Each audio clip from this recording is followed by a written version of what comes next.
Welcome back to the Fanspeak Network. Didn't know if we were live there for a second, but we are live. Sibling Showdown is back. Another Thursday, another Sibling Showdown. Steve and I are going to do hopefully a couple big board drafts, talk through a couple of articles I have written recently. One was finished about 10 minutes ago. That's why we're 10 minutes late. But we appreciate your patience. It'll be worth the wait, I promise. We'll get started in just 1 minute. Fanspeak, where the plan runs deep. The team grind hard, don't eat, don't sleep. From best ball dreams to DFS streaks, they help you print money every single week. Fanspeak. No cap, no gimmicks, we breaking limits. NFL bets, yeah, we live this business. Meg and Steve, that OG vision. Draft room killers on a lifelong mission. More stress to the Sunday spread. Fanspeak's that voice that's inside your head. Best ball, DFS, NFL bets. They built it brick by brick, no regrets. Fanspeak team, printing money since day one.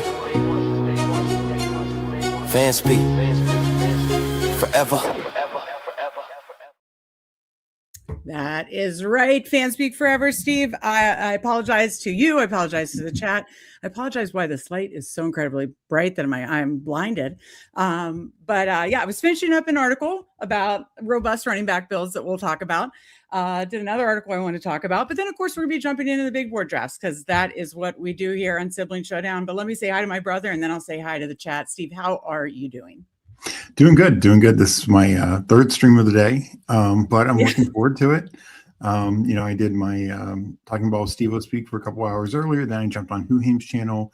Thought we had a really good conversation about wide receiver twos, particularly on elite offenses, and what that means and does, and how they're accurately or inaccurately priced, as the case may be. And then, of course, Sibling Showdown. Looking forward to this. So this should be a lot of fun. Yeah, good. Well, absolutely. Yes. I mean, Steve, the lunchtime streams with Steve Speak, lunchtime drafts with Steve Speak, with Steve, have just been awesome. I've been enjoying watching them. I think everybody in chat has been enjoying watching them.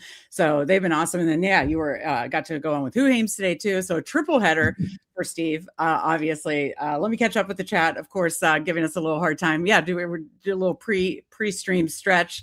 No technical difficulties. Just, Steve knows I've been working on this one article and it's been taking me so long. I was like, God damn it, Steve, I want to get it done. Language, put money in the swear jar already. I want to get it done so we can talk about it on the show. And I got to get it out. I've been trying to get done for days. So, a little writer's block, but I think it'll be a good thing to actually start our show. But let me get through the chat. We got Frank. I think, King of Kings. He's great. And in our Discord, by the way, just a couple housekeeping notes. Hit that like button as you're coming in. Make sure you're subscribed if you're not for some reason already. We are quickly approaching 1,000 subscribers. So excited about that. Can't wait. Steve and I already started talking about the 24-hour live stream, when, how, all the things. So make sure you're subscribed. Tell a friend so that we get to that 1,000 and can plan that 24-hour live stream. Of course, we know you guys will enjoy it. There'll be a lot of fun things during that 24-hour live stream. But like button, subscribe button, link in the Discord, in the description, and check out our subscription. As you can see, 7-day free trial for our Substack subscription. I just talked about the article I just finished. I did an article earlier this week. I believe Steve's posting an article tomorrow about some free agent stuff. So we're getting 3 to 4 articles a week. Steve's rankings are there now and are updated weekly. Mike Robb always jokes about how often, but no, we have to keep it updated, of course. And, as best ball season rolls out, I'll have rankings. He'll have rankings. We'll have rankings for every site, every format. So you're getting a whole lot for $34.99 for an entire year. And you get to check it out for a week. So link in the description for that. I think I covered all the housekeeping. And again, one last thing. If you're watching over on Twitter, actually, I don't think the Twitter thing is working. Come over here, but I don't actually think the Twitter feed thing is working. So disregard that. We appreciate you being here sincerely. But no, Frank, King of Kings, if you see him in the streets, always posts things. So we got to get more people in the Discord because he'll post, 6 more for big board, 6 more for bigger board, those kind of things. So I think he's in the bigger board streets right now. We got our guy Aiden in here, Megan, Steve in the house. Looking forward. It's going to be a goodie, no doubt. Yeah, plus 125 odds. Meg was talking right now and forgot to start the stream. I looked at you like, did I start it correctly? Got Spunky Sports in here. Great to see you, Steve. And Meg, what would be your Winter Olympic sport? Steve knows the answer to this for me. It would be hibernating, if that was an Olympic sport. I hate the winter. I hate winter sports. I'm a winter Scrooge. I'm a snow Scrooge. Did I describe accurately how much I hate the winter, Steve? I don't even think I can describe. Can you tell our very kind people, viewers, about how much I hate winter and how winter Scrooge I am? It's like next level. Yeah, she feels about winter the same way she feels about Zach Bond now after Zach Bond took out Scattergood last year. Good analogy. Maybe even Tyrone Tracy. Like, I'm not that kind of someone, someone's joking around about my Tyrone Tracy hate. I hate winter. I don't even watch the Winter Olympics. I don't know. That's bad. So that's my answer. Steve, what would be your answer to SpongeBob? Yeah, I mean, I in terms of what I enjoy watching, it's hockey the most, and speed skating's fun, just because some crazy crashes and stuff like that, skiing. But in terms of what I would do, curling. I mean, it's the least needing to be able to be on skates or skis. So, I don't think the Shoups are really a winter sport fam. You know what I mean? Like, I don't think we've ever excelled in winter sports.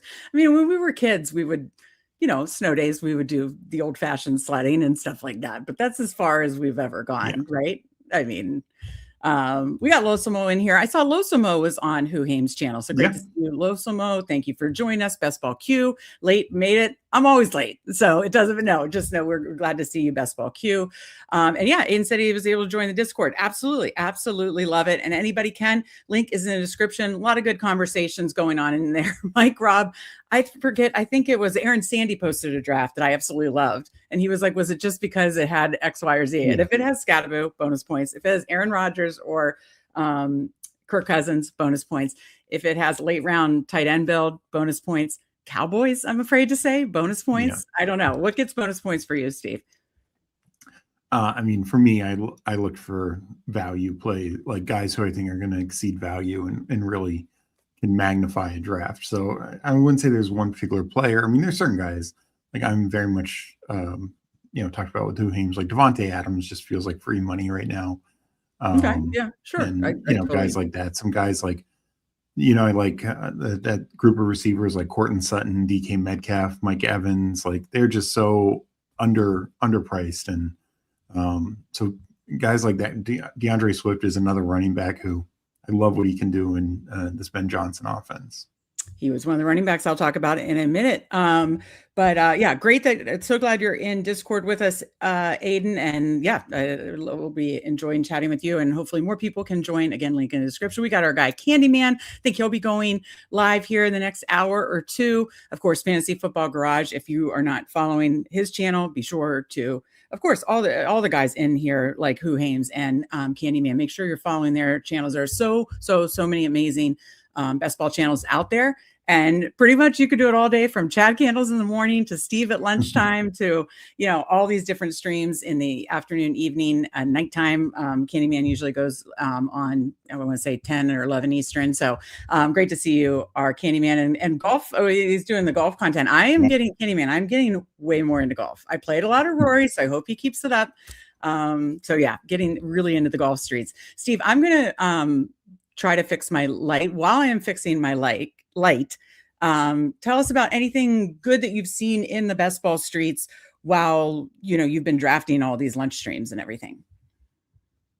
Sure. I think this is a relatively dead time of news. Teams are finalizing the bottom of their coaching ranks. We every now and then we get an interesting piece like Mike Evans for sure coming back.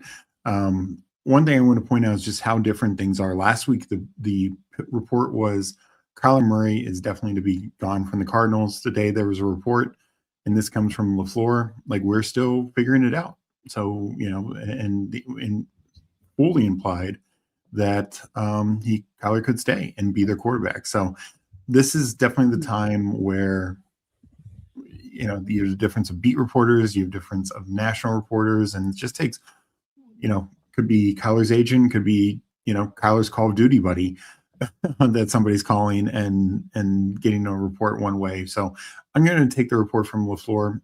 Still wouldn't be shocked if he ends up on another team.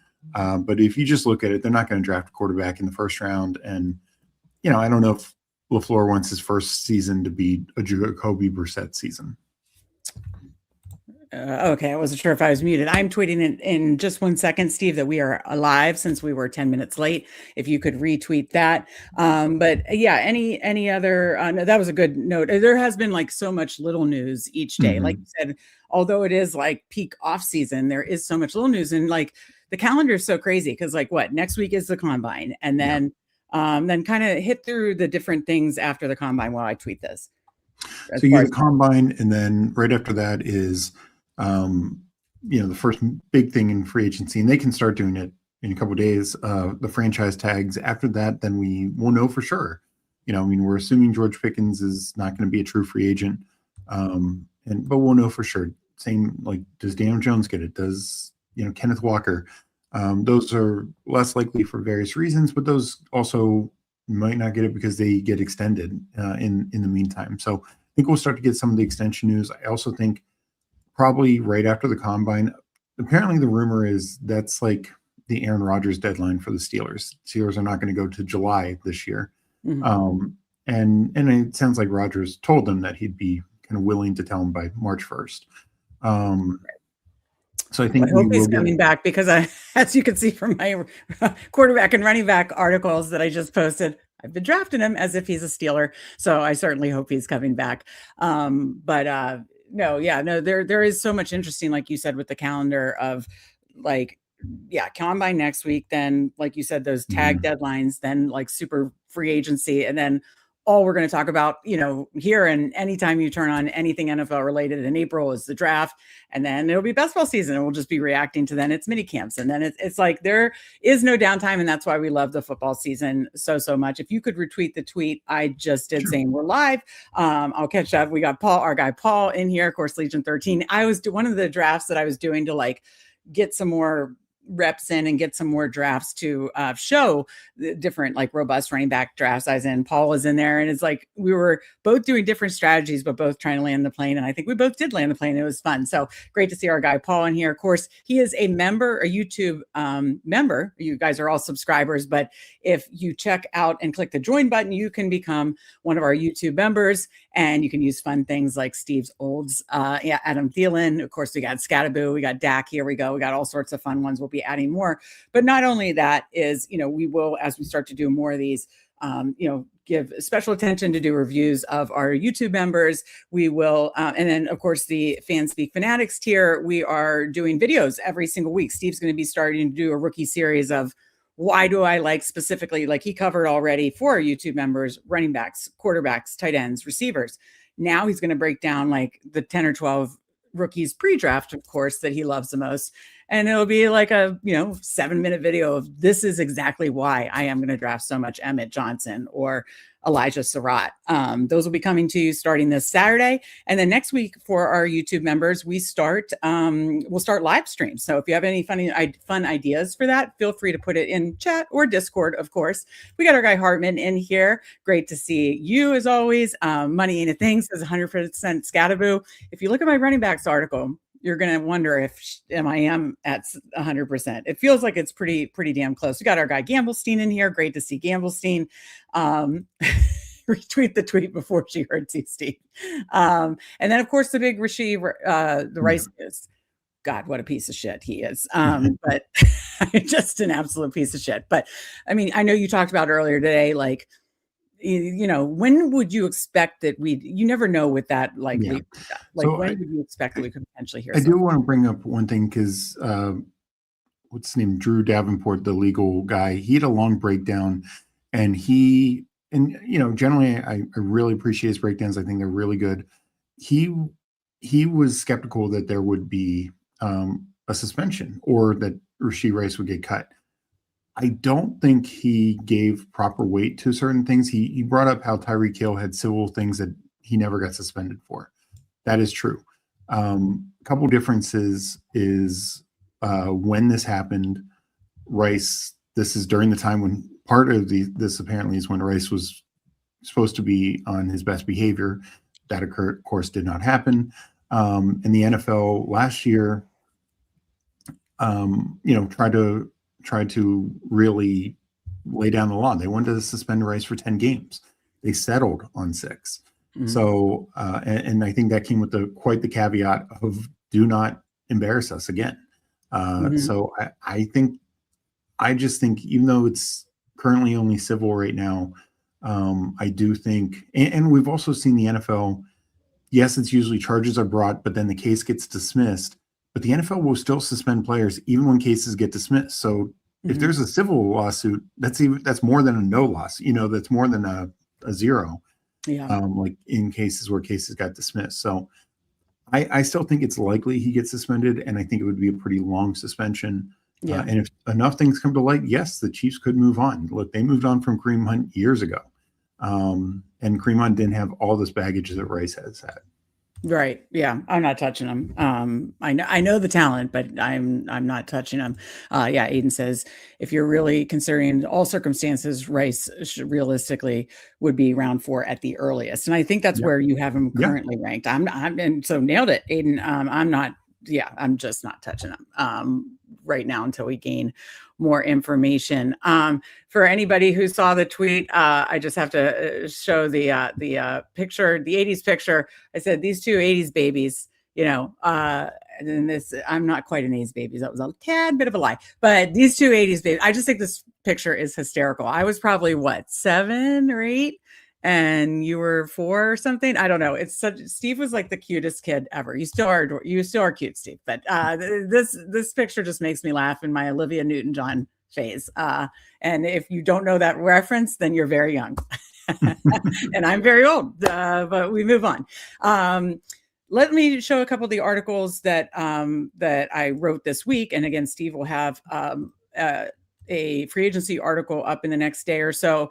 Of course, you know who the poster boy is, but of course, this is our Substack. Again, check it out. Link in the description. Free 7-day trial. If you don't like it for some reason, you can say no, thank you, and cancel it. But hopefully, you won't and love the value for $34.99 a year. I wrote about quarterback strategy and pre-draft. You and I have always been Team 3 QB quarterbacks. And this shows it right here. 2025, 63 different quarterbacks started. 2024, one of the best years ever for quarterbacks to stay fairly healthy, in that 14 quarterbacks started all year for their team. That was like good, and that's obviously way less than half of the NFL teams. 59 quarterbacks started. 66 was a record tying high in 2023. 66 quarterbacks started, and 2022, 64. So, I remember people in 2023 being like, whoa, this is rough. And it's like, but it's like pretty much is between again, the best year was recently was 59. You are going to see almost double the amount of quarterbacks starting. Even in a good year, 14 started. More than likely, it's more like 8 to 10 teams start their quarterbacks all year. So we're Team 3 QB. And I talked about the different pockets, and that I think the current supply and demand, and hopefully this changes as free agency hits. You talked about the Kyler thing. It means that it's kind of, the pocket was rounds 7 through 13 last year, rounds 8 through 13. This year, there are 25 starting quarterbacks going rounds 7 through 11, or 15 starting quarterbacks. And then there's more going earlier. And then you don't feel that good about the ones going later. So I talked about my strategies of how I'm gonna hit these different pockets, the ones I'm fading, the different draft strategies I'm using. And then the same goes for, yes, I will start to do hero RB and zero RB and mix those in. But for right now, when we don't feel comfortable about the running back, kind of backup running back situations and knowing how it's going to fall out, I'm building pretty robust running back teams. And that means I'm getting 3 running backs by rounds 5 and certainly round 6. And then, so I broke out how I'm doing that. Yeah, that means a lot of late round tight ends, which me, I love that. And then I broke out different examples, excuse the light mode. So again, these are the kind of things you can see. And these are the kind of things that we can, and hopefully you are a Substack sub and can see these articles. But anything you want to point out with these articles, Steve, before we jump into a draft and maybe try to accomplish some of the things. And one of the examples I gave was our Sibling Showdown last week. Yeah, I mean, just the quarterback one to start, I think it became more noticeable for everyone because we had so many elites or higher end quarterbacks miss significant time. Having of the top 5 quarterbacks drafted, who were universally the top 5 quarterbacks drafted last year, 3 of them missed large chunks of time. Jaden Daniels with 3 different injuries, Lamar Jackson with the major hamstring issue, and then Joe Burrow with the toe, the turf toe. And that's just a lot of time. And then even after that, Kyler, and some of that was the soft benching at the end. He probably could have come back at some point, but he still was going to miss significant time. Patrick Mahomes misses the last 4 weeks. Like, you just keep going down and down. And, Brock Purdy, who was the playoff darling, that's exactly who you needed. Exactly. But he missed a huge chunk of time. 8 games, I believe. Basically half the season. Yeah. And the only reason, Sam Sherman or others who had him got, into the playoffs was because they generally had 3 quarterbacks. Yeah. And like Aiden says here, I think a lot of best ball content, especially a couple years ago, but just content in general takes the whole quarterback thing way too black and white. Like, even if you're drafting Lamar and Allen in a 20-round format, especially 3 QBs, but honestly, even when it gets down back to the 18 round in main best ball season, I'll probably still do it, because a lot of people look at too black and white. Like, okay, if Allen, Lamar, any of my early quarterbacks go down, that team is dead. That team is toast. Okay, yeah, if they go out early in the season and they're done for the season, that team probably is toast. But there's a lot of gray to it. And the Brock Purdy is a perfect example. No, he wasn't going in the first 4 rounds, but he's the perfect example. He missed half of the season, but he is the quarterback you wanted to have. So you have a guy that misses games 2 through 10 or something like that, but comes back and is the nuts, late in the season, and especially best ball playoffs. Well, you want to push that team through. And if you only have one guy with Brock Purdy, and, Sam Sherman obviously had 2, and they weren't like exciting too. It was Bryce Young and it was Tyler Shuck, who obviously started later in the season. So it's a great point by Aiden. Anything can happen, but it's not so black and white. It is sometimes, and it is sometimes like, yep, quarterback goes out early in the season, sad, it's done. That, the teams that have that particular quarterback are probably toast. But there's so much nuance and there's so much gray to it. And the Brock Purdy example is the perfect one. We've been saying this for years. We've been team 3 QB for years, long before the draft assistants suggested that. So Meg and Steve, draft assistants, always 3 QBs. Again, read that article. And then the running back thing. Like, again, I know it is very important. We do not know what structure is going to be the right structure. And it's important to balance your portfolio and, your exposures. And yes, I know I take a lot of Cam Scatterbo right now and Emmett Johnson, because it's Steve's rookie that he loved last year, similar to Cam Scatterbo. Yes, mix up your exposures, mix up your draft styles. But right now I am leaning into robust RB, and it's kind of, you can still accomplish it. And basically what I said in the article is the way to accomplish it is basically doing what I've had the most success with in best ball, is basically hitting like more mid-round quarterback and then maybe tacking the third one on late, and then essentially a late round tight end. And I've had a lot of success with that. I'm not saying that is what's going to work in 2026, but I'm saying I'm still going to do it a lot, because that has what's worked for me. And again, we don't know what will work. And that's why I will mix up, structures. But the teams I like the most right now in pre-draft are where in some combination of the first 6 rounds, I start 3 running backs, 3 receivers, and then I build it out from there. So we'll see if we can land these planes. Let me catch up. Yes. 60-ish QBs will start, but almost everyone is fighting for 25. Yeah, exactly. And that's why it'll be different in Superflex. Steve made the Superflex finals. We had so much fun in Superflex. You and I had 2 Superflex semifinals teams that I was so hopeful we didn't quite get there.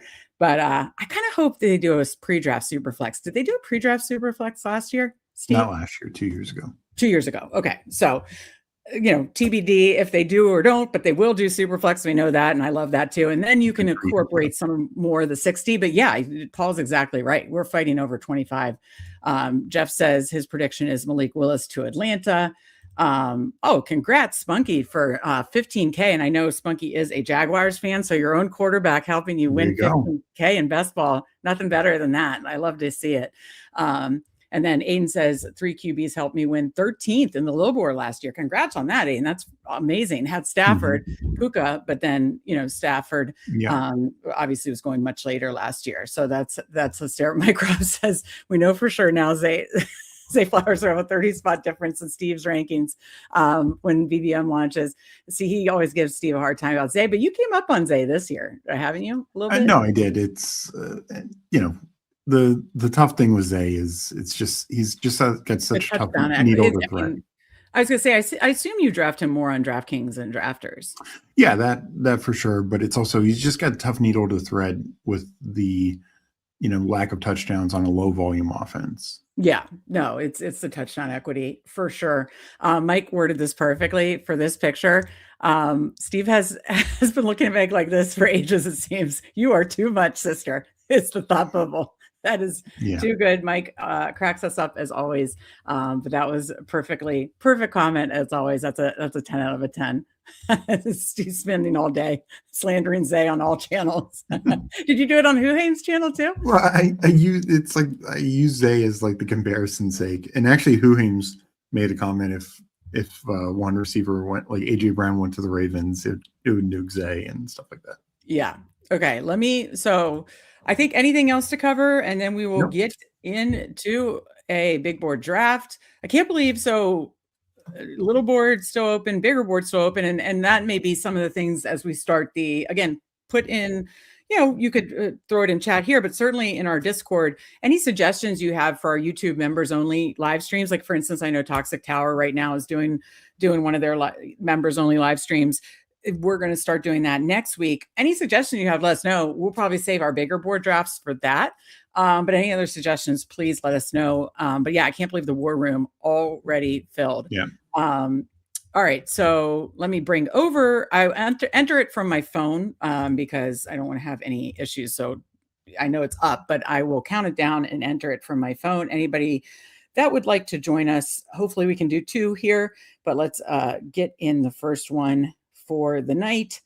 I mean, Steve, you've already done, because did you and Huhaim's just chat or do chat? We just talked. Yeah. Okay. So you did 2 earlier on the lunchtime stream, right? Yep. Okay. Well, here comes 3. I'm counting down from 10, 9, 8, 7, 6, 5, 4, 3, 2, 1. Enter. 7 more to start. So if you would like to join us, I'm going to bring over active. There is plenty of room it's full. Okay, let's see who we got in here. We have, and if I miss your name for some reason, please let me know. Slick Willie, that's not our dad. Our dad is Willie Pops in the streets. We got Legion at the 10. We are at the 11. Is Aiden. What's that? Minsu is Aiden. Oh, that's right. Okay, he drafted with us last time. Okay, so we got Minsu, we got Aiden at 9, Legion at 10, us at 11, and Napa Ball. Is that one of our chat? I feel like I remember that from last time. So yeah, I can't remember which one that is. But let us know if you are in here. Okay, so Real Talk Fantasy is at the 12 here. So that's it. Okay, so the Real Talk is Napa Ball. I knew somebody else from chat was in here. So we got the end here. 9 through 12. And again, if there's anybody else, let us know. Huhaim says, I'm currently a Zay enjoyer. I don't want it to end. So I guess he's scooping a lot of Zay then. Yeah. No, I think that the tough thing is it's best for Zay. Like, we know the Ravens are going to add weapons. It's best if it's probably a draft pick versus, and this was Huhaim's point, if they trade or were to sign someone, they sign Alec Pierce or they sign, Mike Evans, if he doesn't go back to Tampa. Like, those are the situations that are probably bad for Zay, but they draft somebody, Zay can still be the one there. Okay, Aiden says Minsu is my Korean name. Steve got it right. So, okay, I want to make sure I get that right too. Good to see Steve McDevitt in here. I'll probably do more 3-5-8-2, 90% 3-5-7-3 last year. I do mostly 3-5-7-3 in the 18 round drafts. But basically I'm like, a 95% 3 QBs. And so, I'm a lot of 3-5-7-3. I did more 3-5-8-2 last year because I did get, more of those like 2 mid-round tight end. But if I'm thinking back, I feel like last year my 3-5-7-3s probably performed better. I'll take one of the many things we could look at and talk about on our Substack and Discord. But that's a great point, Steve, is the different types of build structures in when it goes back to 18 rounds. Okay, so we are have the turn here. I have your ranks, and I actually don't know if I got your updated ranks, and so I apologize for that. So Legion's up. I won't say anything until after that. And then we'll have 2 picks within the next. Okay, so he goes to McCaffrey. That was going to be my suggestion. Steve, you make me take James Cook every time, but let's do Justin Jefferson. Okay. I was going to say, I don't know that he'll come back to us because he has been going earlier. Getting him at 11 still feels good. And then we have multiple, obviously, running back options there. But yeah, I like that. Yeah. Aiden went Genty, Legion went McCaffrey. We go Jefferson. And let's see what Napa does here. He goes James Cook and Hampton. So a little double anchor there. Do you want a chain? Do you want to pull up somebody else? I mean, I have barely touched the Neighbors. So if you wanted to do something like that, I would. Let's do a chain. Okay. You want to do a chain. Are you worried about like the Dolphins being just fragile this year? Always slightly, but he finished running back 5 last year and a lot went wrong last year. So true. He's just really good at football. I mean, probably my biggest concern is the loss of Mike McDaniel. Yeah, no, there just feels like a lot of fragility with a chain, and I didn't have a ton of them last year, and obviously he still was able to perform with the kind of the fragility, but yeah, the no Mike McDaniel makes me nervous, which is why, at the turn, real fantasy football talk went to Hampton, and boy, have I been drafting a lot of Hampton. But Mike's comments are like always 10 out of 10, always a thoughtful sister, remembering her brother's rankings that he pours his blood, sweat, and tears into. And then I was like, oh yeah, I don't know if I updated those or not. I look at them, I analyze them. I update them almost every week. If I didn't update this week, you definitely did not. I apologize. I do apologize. I have Jefferson now at 13 and okay. Okay. I knew you moved him up. As we're waiting, why don't you talk about the biggest moves from the rankings update that we posted yesterday, that you did yesterday? Oh, I mean, there's all sorts of little, I didn't track like the biggest moves, but I'll speak on Jefferson. For me, it's just sounding more and more likely they're bringing in a quarterback and not just like a backup quarter. I don't think they're bringing in Jimmy Garoppolo. I think they're bringing in Kyler if he's available, Cousins, Malik Willis. Geno Smith's probably like the floor that they bring in. Yeah, and all of those are just massive upgrades. And if you look at Justin Jefferson in his 5 games with Carson Wentz last year, he averaged like 96 yards a game. In his 12 games with Brosmer or McCarthy, he averaged like 46 yards per game. So like one, the 96 yards would have put him on par with essentially any receiver in the league, and the mid 40s puts him under 900 yards. So I think it's going to lean more, and that was again with Carson Wentz. We're not talking about a world beater here. So I just think any sort of upgrade is huge for Jefferson, and Wentz understood the assignment. You look at the targets, the catches, the yards. With Jefferson, with Wentz, it was so much better, and there are some good defenses in that mix also. Yeah, no, I can remember some games offhand, like the Browns, the Chargers. Right. Yeah. So anything, and so I did see that you adjusted some other rookies, moving around rookies and adjustments there. Like I know you had moved up Omar Cooper Jr. You even moved up Jeremiah Love slightly, who I know you're like not interested in taking him as a term. I think where Bill got him at 21, I think you moved him up more around the 2-3 turn, right? Yeah. I mean, I would love to see him be more like in the firm 3rd round range. My biggest thing is just I don't. But it is like an opportunity cost. And this one, Henry goes before him, but so too often he goes before Henry, and it's like Henry was RB6 last year. I mean, he just dominates every single year. We know he's part of an elite offense. So I ask this every year, or I've asked this multiple times, I'm sorry, in regards to the whole like Genty last year and Bijan his rookie year. Who was the highest rookie? Like, what did Genty finish last year? Which, by the way, have a lot of cool features that Mike, Rob, and Bruni are helping us on that are coming during draft season that will help just quickly tell us this information. But what did Genty finish first? We can make our picks and then talk about this. But got a lot of receivers by your ranks. Obviously, Higgins, Adams, JMO, ETN. What did I'd say ETN because there's a running back drop off after this. Like if we want to get 3 in the top 5. Oh no, there's not. Yes, there is. Come on, Steve. I don't like this team. All right. I said in the Twitter that like that, Olivia Newton-John picture looked like some bullying was going to happen. And I haven't bullied you yet. So why is it not moving? What's happening? There we go.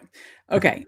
There's a lot of good receivers. Yeah. I wanted to take one of those receivers and then do this, but I've done that a lot. So if you wanted to go one of these receivers by ADP, we're not taking Rice. So Higgins, JMO, Devontae. Let's go Higgins. You sure? Yeah, and this is also a repeat of your BBM team, Jefferson and Higgins. You know what? I got that. Thank you. Thank you for shouting that out. I don't love our running backs. If I had Scatabo and Higgins, I'd feel a little better. You like ETN more than Scatabo? Yeah, I don't. Okay, we're going to play this game while we're on, since we're at the turn and we have a little bit of a wait. Let me make sure I put the board back up since I always berate you and bully you. I'll do what I always ask and I'll put the board back up. So we get ETN Higgins there. I had a question about Genty. I'm just going to pull up Fantasy Pros. I know you referred to that today, looking at Fantasy Pros and the finishes and everything. But I just want to know where Genty did indeed finish. And then I wanted to see, okay, where did ETN finish? And let's just put our thinking hats on, and where would Scatabo have finished if Zach Bond wouldn't have stolen them from us? So I'm looking that up right now. Okay, so half point PPR scoring. I'll even do the whole weeks 1 through 17. Do you know the answer to these questions? Where ETN? Okay. Genty was. Take a guess. Was Genty RB 13 or something like that? Genty. Why don't I see him? 14, very close. So Genty was and I'm doing this by total fantasy points, by fantasy points per game. Genty was 18 or something. 17. So by total fantasy points, he was RB 14. Nailed it. Do you want to take a guess on ETN? It was higher than I thought. In total? Total, yeah.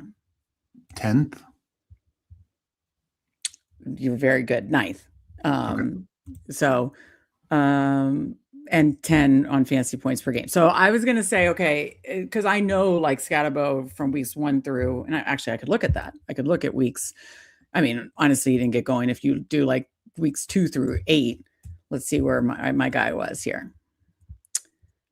6. He was tied for 6th with Josh Jacobs. I had the exact same fantasy points from weeks 2 through 8. So weeks 2 through 8, when, Scatabo was Cam Scatabo before Zach Bond took him from us, it was JT, McCaffrey, Achane, Javonte, Gibbs, Jacob, Scatabo tied for 6th. And then in there, Genty was 17th because, obviously he had some spike week games that came a little later. And, I can't find Travis Etienne. I had to scroll down. I guess a lot of his, he was 21st, but it is the whole season. I'm just saying if Scatabo, Etienne had a good week 1 and then, and then it was more later.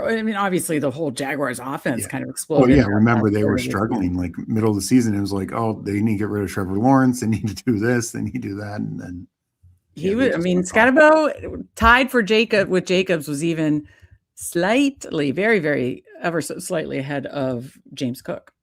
But very, very slightly though. So James Cook ended up averaging 16 points a game. Yeah. And during that time frame, he was a little higher in points per game too. So I just think it's a fun conversation to have. Not that you're carbon copying year after year, but we answered my question. My original question was Genty was running back 14. What was Bijan in his rookie year at running back? What? I'd have to look, but probably around the same because he split work with Algier.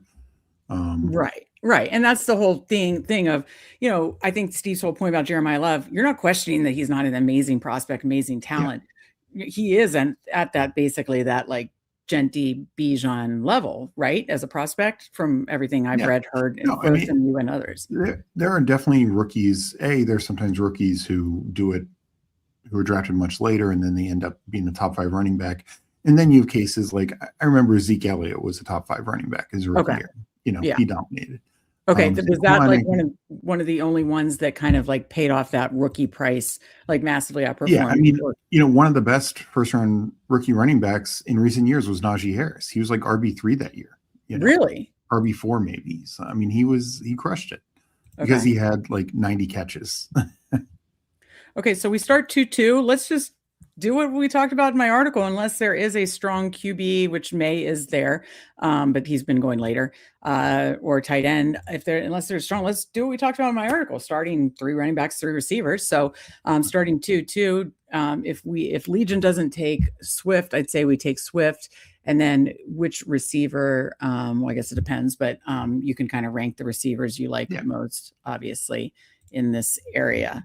Okay, so the Legion does take Swift. Totally understand. Let's take a receiver and then think about this if we want to pull out Ramondre. I would take Sutton. Or do you want to take Ramondre now? No, let's take Sutton. I just don't feel like Sutton's like a must-have, whereas there's a big cliff after Ramondre. Oh, I know, but I don't think we'd already be pulling up 9 spots. Okay, so Napa goes Lemon and JD at the turn. We'll go Ramondre and stick with kind of what I talked about in the article. My favorite type of builds right now, building robust RB, is 0-3-3-0, meaning 3 running backs, 3 receivers to start. Still usually end up 3-6-8-3 unless I go heavy running back like before like 100. If I get 2 more running backs by 100, those are the ones where I feel comfortable doing like a 3-5-9-2 or something like that.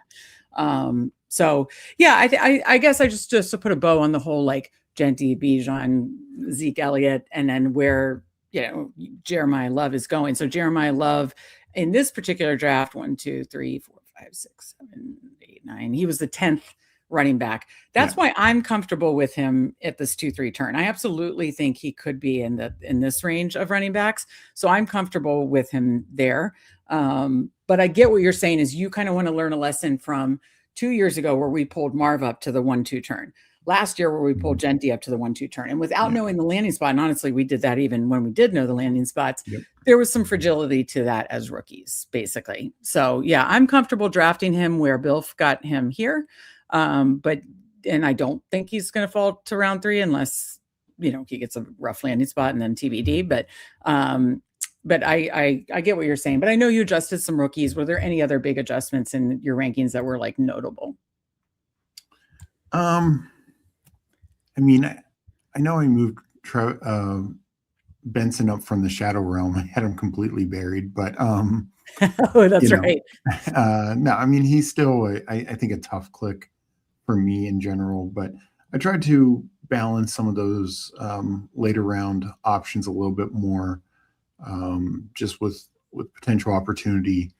And, like I moved Mike Evans up some, with the retirement thing going away. Steve, do you know the answer to this question? Aiden said, if Meg doesn't like this team in the end of the third, we're in for a great night. But Huhim said, did you tell them what we privately renamed this stream? Do you know the answer to this? I don't. I feel like this is a bad look for me. Yeah. I feel like it's going to, I don't think it, because Cooler said, early tech issues already. Is this something to do with tech? My guess is it's either, I'd say minus 250 has something to do with tech issues.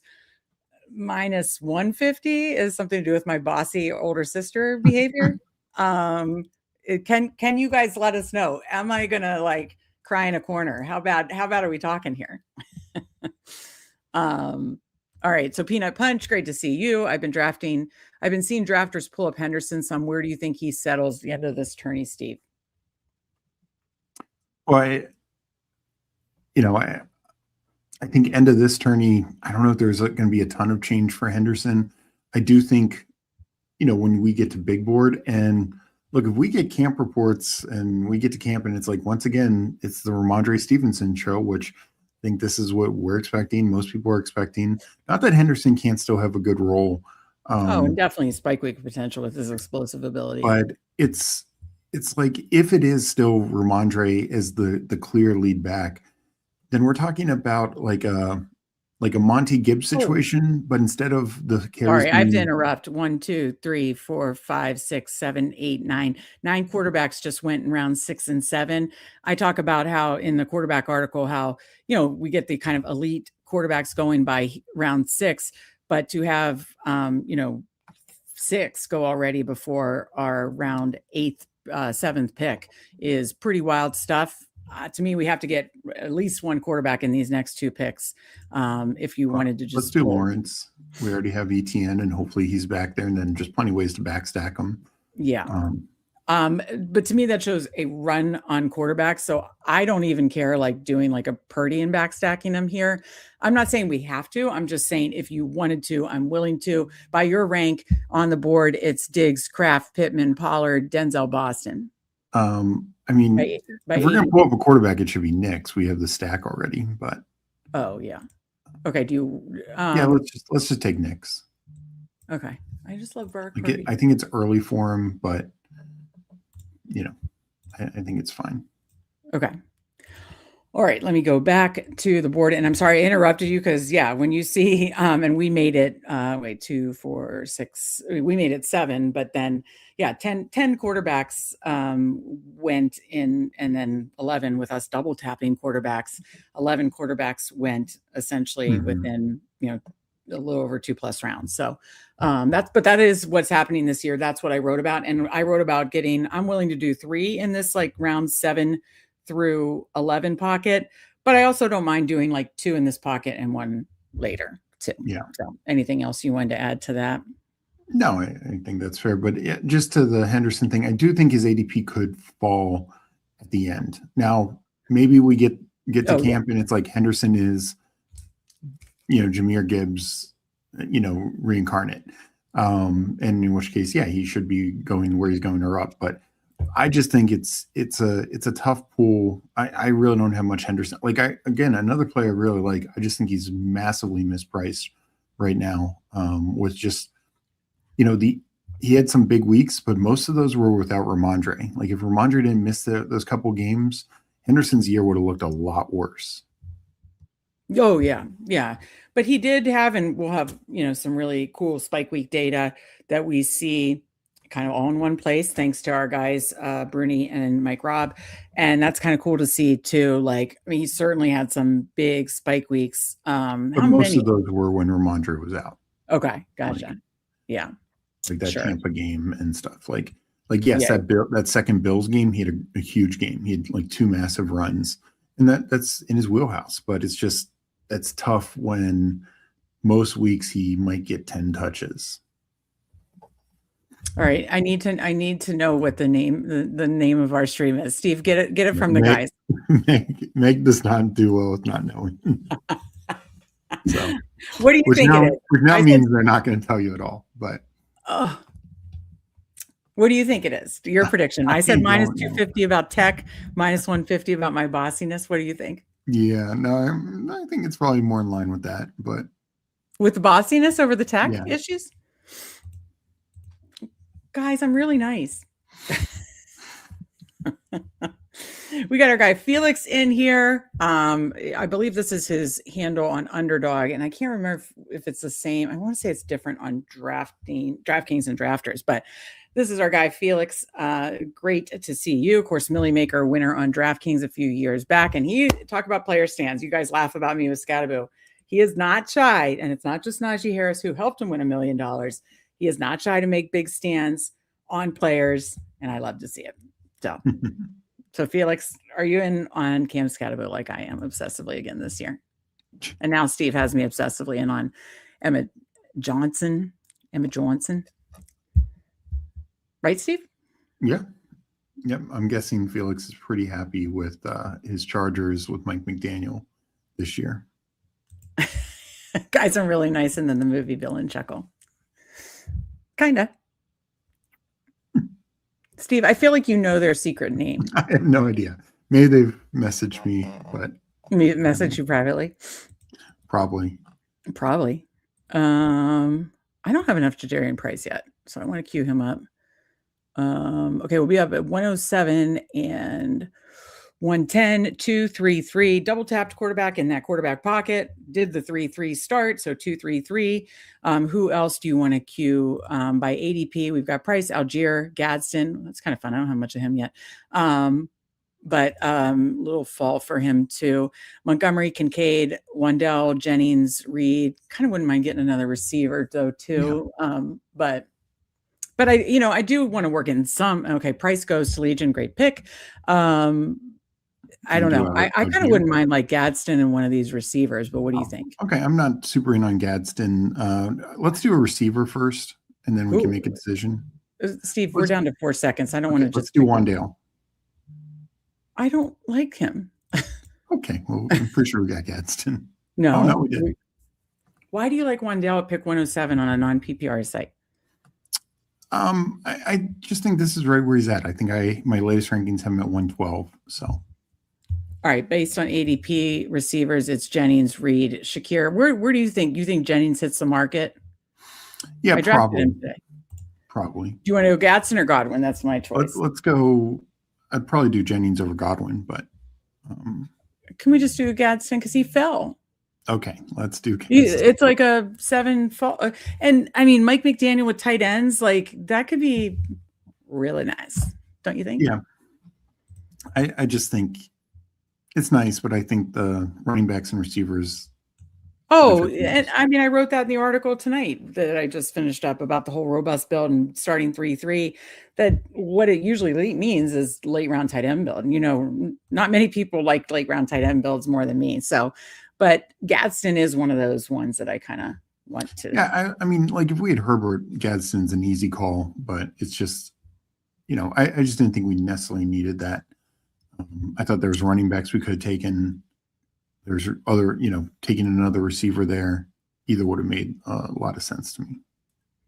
So you would have wanted to go Wandell and like Jennings or Wandell and Godwin or something like that. Yeah, or Shakir. Like it's just, Oh, no, Shakir. Oh. Why? Aiden says, cries and stack. Totally understand though. He's a stud. Oh, I'm sorry. We sniped. He has Herbert. Okay. Yeah, that sucks. I'm so sorry. But you have the lad Herbie stack, but you were trying to double stack it. I get it. I'm sorry. I swear that was not like an intentional snipe, but feel free. Anybody who will use the I'll snipe you on Fryermuth in the 15th. Fair. I'm going to try to get him. Yeah. Speaking of Chargers, yeah, as you said, Felix is a Chargers fan and very happy with Chargers. Mike McDaniel, offensive coordinator, makes sense. Okay, so I got my answer, Steve. Here's the answer. Who said you wanted to call the limb contest the boxer? Who Rudy is out there probably wreaking havoc. And I said, I thought you wanted to call your show that because of how you treat Steve on stream. Okay, that's fair. That is fair. Yeah. I mean, Sibling Showdown has a nice ring to it. That's why, and I like the 80s childhood throwback pictures, but the boxer, that's fair. But I do think, don't you think, okay, if the new eliminator format is like one of the, what do you call it? Flagship contests, right? Don't you think they should call the big elim the boxer? They could. I do think they need a boxer contest. I would just make it another contest. Yeah, but the boxer eliminating box, hello. And they're adorable. And boxers are the best. Okay. I was verbally assaulting Shakir. Paul said something wrong with my Shakir pick. Like Shakir is to me an absolute smash. Like I am ranked high 90s, So I just like him. I would probably I don't really do DraftKings. I'll do some drafters, but I probably just like him better on full point PPR. No, I mean, how many touchdowns did he end up with this year? He had 4. That's like Zay Flowers. You braid Zay Flowers. Yeah, but Zay Flowers goes 50 picks earlier. That's the issue. Okay, who said he? Then I said, call it the sibling beatdown. It says Sibling Showdown. I mean, that has a ring to it too, but So, I do think Huhames and Coolers nailed it with the potential boxer sibling beatdown. But yeah, I'm really pushing. I hope the underdog adds a boxer contest, whether it is Big Limb or something else. Just Big Limb, that would make sense. But Yeah. So do you want to do okay, Strange here for the stack? I'm fine with that. I mean, since we I took a mean, tight end generally earlier, like I'd be going, fine waiting. But I think we should just to have a stack, okay, and then let's talk about. Well, I think we two, three. This will be 2, 3, 4, 2. I mean, and this you could even maybe talk about then being done at tight end if we felt like running back receiver got behind. But at 2, 3, 4, 2, because we got 2 tight ends by 131. So all right, so by ADP, my guy Kittle, Kenneth Gainwell, Mendoza, Stroud, Benson, you moved up to 225. Dubs. No, I feel like we need a receiver, but what do you think? Let's go receiver. I think Dubs and Shaheed, there's a tier break after those two. Yeah, I like Dubs better. I mean, there's a chance he comes back to Green Bay. If not, I just feel like he's a great 5th receiver, but yeah, no, I hope he's not back at Green Bay. Like that's the worst outcome for him. Right, right. No, but I no matter whether he is back in Green Bay or goes to another team in free agency, I think he's a great 5th receiver. No, so I we agree. are now 2, 3, 5, 2. Again, I think we have some optionality now if we wanted to be done at tight end. If we get sniped by our guy Aiden at on Freiermuth and I don't get my 90% Freiermuth share. So yeah, that's why I said the boxer could be. Actually, I think shout out to Josh McCaffrey. I think there was like a conversation on Twitter about different dog breed names, and I said the boxer, and he was the one. So shout out, I want to give the credit to the right place. He was the one that said that would be good for the eliminator before they did it's the flagship contest. So then I said, that maybe the boxer could be the big limb. Do I take naked Burrow at 84? I say yes. When he's healthy, he's a top 5 quarterback.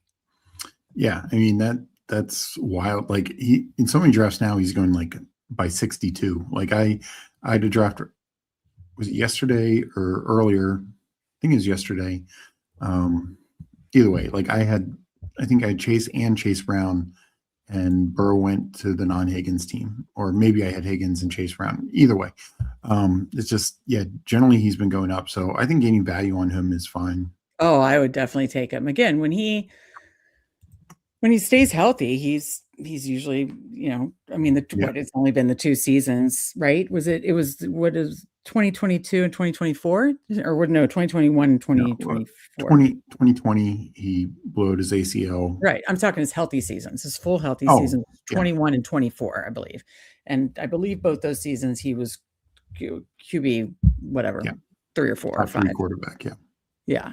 So yes, the answer is, I would say a million times yes. I would take naked Burrow at 84 for sure. So you know me, I'm still taking round 20th Gesicki. I did today. Not shy about that. And I was on the stream with Huhames when we broke down the Bengals, and Gesicki, after the 2 alpha receivers, Gesicki was next in first read targets. So exactly. What was Huhames using fantasy points? I like the data he was using. Yeah, I like fantasy points. Yeah. I like the data because I just popped in, said hello, and I was like, oh, I love that data. That's fantasy points, right? And I thought that was all right. So we are at 2, 3, 5, 2. Coming in here at the 13-14 round, we'll be at pick 155, 158. Again, we got a cluster of our friends here at 9 through 12. So in the whole court, I definitely don't think, if we're tacking on one, it'll be later. By your ranks, it is Troy Franklin, Butte, Spears, Katron Allen, Aaron Jones, Cam Ward. I'd be fine with Cam Ward. I'd be fine with like Tajay Spears or Aaron Jones. I mean, I guess we could double stack, obviously, too. So I'm kind of open to all those. By ADP, though, Malik Willis is up there. You know me, I love some Travis Hunter. I accidentally just queued Butte, but what is your thoughts as we approach here? And I'm fine waiting on quarterback too. I just threw those in there because these are in my quarterback articles. There are a lot of quarterbacks that I will not take, like let me get rid of it. Like JJ McCarthy, Jacoby Brissett, Shador Sanders. No. So I was just looking at the quarterbacks I would take, and those two were ones. Now Ward goes, but up at 155 next, what do you want to do? Yeah, well, let me see what Legion does. I don't want to. So Okay. I think we take Malik Willis. Oh, you do want to get the third quarterback here. Okay. So done at quarterback. And then would you go Spears or Franklin? I know you probably would push Hunter and not do that, but we do have a stack either way. Okay, Hunter goes to our guy at the turn. So we had the stack with Hunter. We have the stack with Franklin. Could you just sort running back real quick? Sorry, my bad. By ADP, Charbonnet, Braylon. Yeah, I think we should take a running back, Spears or Braylon Allen. I'm fine with Spears. Yeah, you have him ranked much higher. Are you just low on Braylon Allen because of the team he plays for and Breece Hall? Yeah, and I kind of feel Hall comes back. You feel like he looks good. Like I was so excited about it because I drafted him a lot, and he looked good to me. It's just then he got injured and it was over. But yeah, the team he's on is very undesirable. Yeah, I just think the Titans are going to make a bigger jump this year than the Jets. I like their offensive coordinator. I like their offensive line. I like their quarterback more than the Jets because I know who the Jets quarterback is. And Spears was very involved in the passing game last year. And I think that can continue. And there's just outs where Pollard leaves, Spears could take a bigger role. Yeah. New coaches, new offensive coordinator. I want to be open to that too. Ian says Hurts being QB8 off the board seems like the best value. Can't believe he hasn't risen. And others, Peanut Punch, Best Ball Q saying, the worry of we'll know that by what? January? No, wait. When do they do those meetings? There's that usually one in March and then another in May. So okay, I'm not sure which one they decide. Okay, yeah. So I think it's the fear of will the tush push get banned? Because I feel like it was close last year, and now there was even more steam this year. Yeah. The thing is, particularly for him and Josh Allen, the quarterback sneak from the 1-2 yard line is still going to stay, and they're powerful quarterbacks, so they generally are going to get those no matter what, tush push or no tush push. Last year for the Eagles, it was their worst tush push year since they've been running it, and it was still 60-some%. That's probably what the quarterback sneaks are going to be. So he still can get touchdowns, and he actually got 4 touchdowns without, that were just runs. Yeah. We got a little snipe situation. Looks like we got the Legion snipe, which is the Phillip Rivers face that I say I've used a lot lately. We got Emo Cowboy in here. Just, I think, fresh off, Toxic Tower had a members only stream. Hopefully that went well. I'll have to catch up. I did get gifted a membership, so I love the Toxic Towers members features as well. And I want to, I'll have to check out. I think they were drafting against each other, but great to see you, Tyler. All right, Steve, we are heading here. Home stretch 179, 182, 3, 4, 5, 2. Done at quarterback. Could be done at tight end if you wanted to. Your guy Surratt is there. I'll do by your rank. Nope, he's gone. Donnie Mitchell. I mean, you have Bernard up pretty high. He goes later. These are not my latest ranks, but yeah, this is not your latest rank. Wait, I think it is. You moved Cooper up, right? Yeah, I don't have Bernard. It's definitely not my latest ranks. I don't know. I think it's somehow partly your latest ranks. What about his teammate Omar Cooper Jr. here, or what else do you want? If Legion doesn't take him, I think Cooper Jr. is a good pick here. Okay, perfect. Okay, so 3, 4, 6, 2. And don't know. I don't love this running back range, but I feel like we should get a 5th, even though. So what do you want? Do you want to go Nicholas Singleton? Just look at. Let's go Sampson. Why? I think he's clearly the number 2 there. It's a cruddy team. You don't think? I mean, the Nicholas Singleton injury is not that serious, right? No, but also, I'm earlier today he went 217 in a draft. Really? He falls. Yeah. Okay. All right. So we're at 3, 5, 6-2 now, home stretch, 4 picks to go. So yeah, done a quarterback, probably one more running back, and then probably just need to decide on receiver if we feel, strong enough on that. He says for his members only stream, all I'll say is it's 2 hours I'll never get back. That's hysterical. Oh my, that probably means it's good content. So, but that's entertaining. A little tease there. Makes me want to watch it. Okay, so he says Singleton injury isn't awful, except it's most certainly means no combine or bad pro day. Where do you think? I mean, I know it's too hard to predict because where was he probably going? Because he had like a pretty good Senior Bowl week before he got injured, right? And then I know you and PPR Tyler liked his obviously he gives you that pass catching ability too. So where was he going prior to the injury, and where do you? I mean, I know you don't know for sure because sometimes like Emo said, like this could dock him a lot because he won't have the combine and the pro days and yada yada. So where do you think he goes now? Where do you think he was going had he stayed healthy? I think he can still go in the 3rd round of the draft. It might not have honestly changed it too much. There's just not going to be the buzz surrounding him because had he worked out at the combine or waited his pro days at the combine, he would have looked great in all the pass catching drills. He's going to look fantastic in anything where he runs or jumps. He's so athletically gifted. So, whether it's combine or pro days, once those numbers are out there, particularly if it's combine when everyone can see it, I just think he would naturally have risen quite a bit in underdog drafts.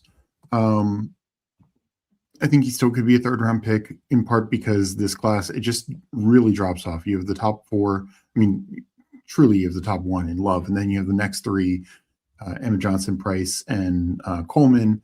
And then you have essentially the 2 Penn State guys and kind of Mike Washington. But after that, it's just a total drop off after that. So could Singleton still sneak into the 3rd round, in the top 102 picks or whatever there are through 3 rounds this year? Yeah, absolutely. Yeah. Okay. So, so you think he would have assuredly been a day 2 pick, and now it's like TBD. Okay. We got our guy Pepper Tony in here. Good to see you. Peanut Punch asked where Rice went. He went, I believe, pick 40, 44. So end of the 4th round, or sorry, middle of the 4th round, 44. Cause we obviously had that we're talking about that. We got another snipe emoji. Wanted likely. So who did, okay. So Aiden and Legion are having, some snipes going back and forth. And that's why, click the join button, become a YouTube member. Steve will be, plenty of good videos, and soon to be starting next week, live streams for YouTube members. Steve's starting his rookie series of individual rookie videos this weekend for our YouTube members, but you got to love the fun emojis, and glad to see Paul using it with the snipe. Malachi Fields will be a big riser. So I assume he's going to be a fast one. I don't know how he'll do in some of the agility drills. Like he's good straight line speed.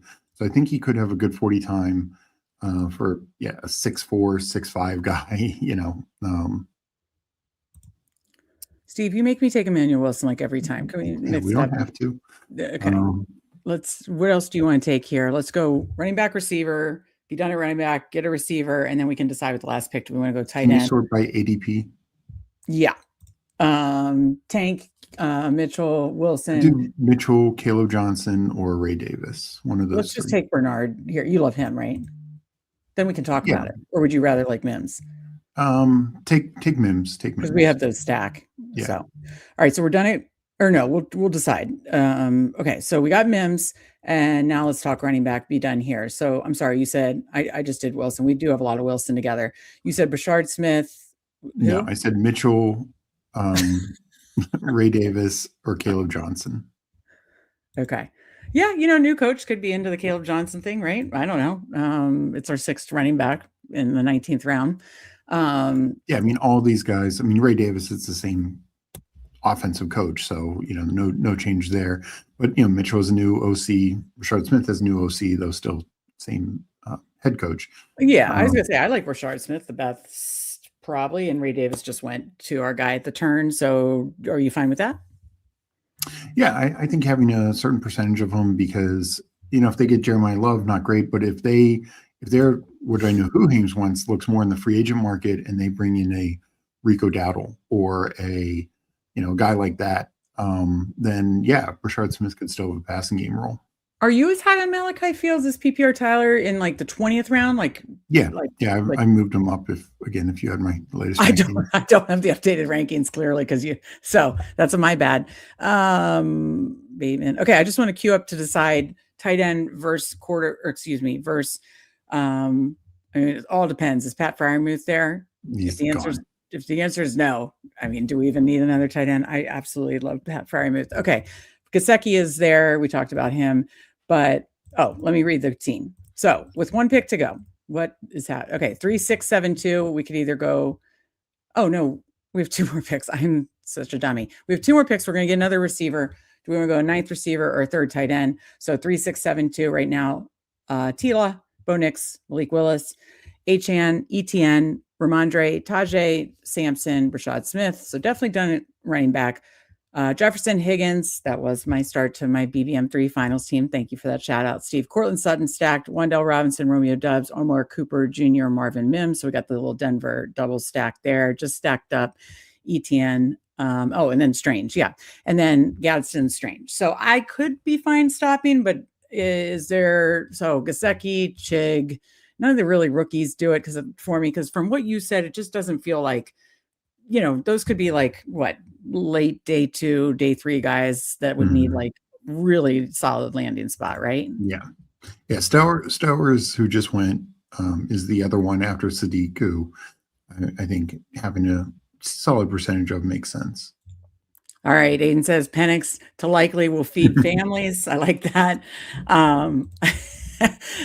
So yeah, they've had, using the old snipe gif or snipe emoji. Love to see it there. So what do you think? What are your thoughts on a 3rd tight end versus a 9th receiver? I don't think we need to force it. Honestly, I think taking a 9th receiver, and it could be somebody like another rookie. It could be, a guy coming off an injury, or just a murky, even if it turns into a 0, and this guy might be gone, but like a Keenan Allen, like taking him as a 9th, is part of a receiver build.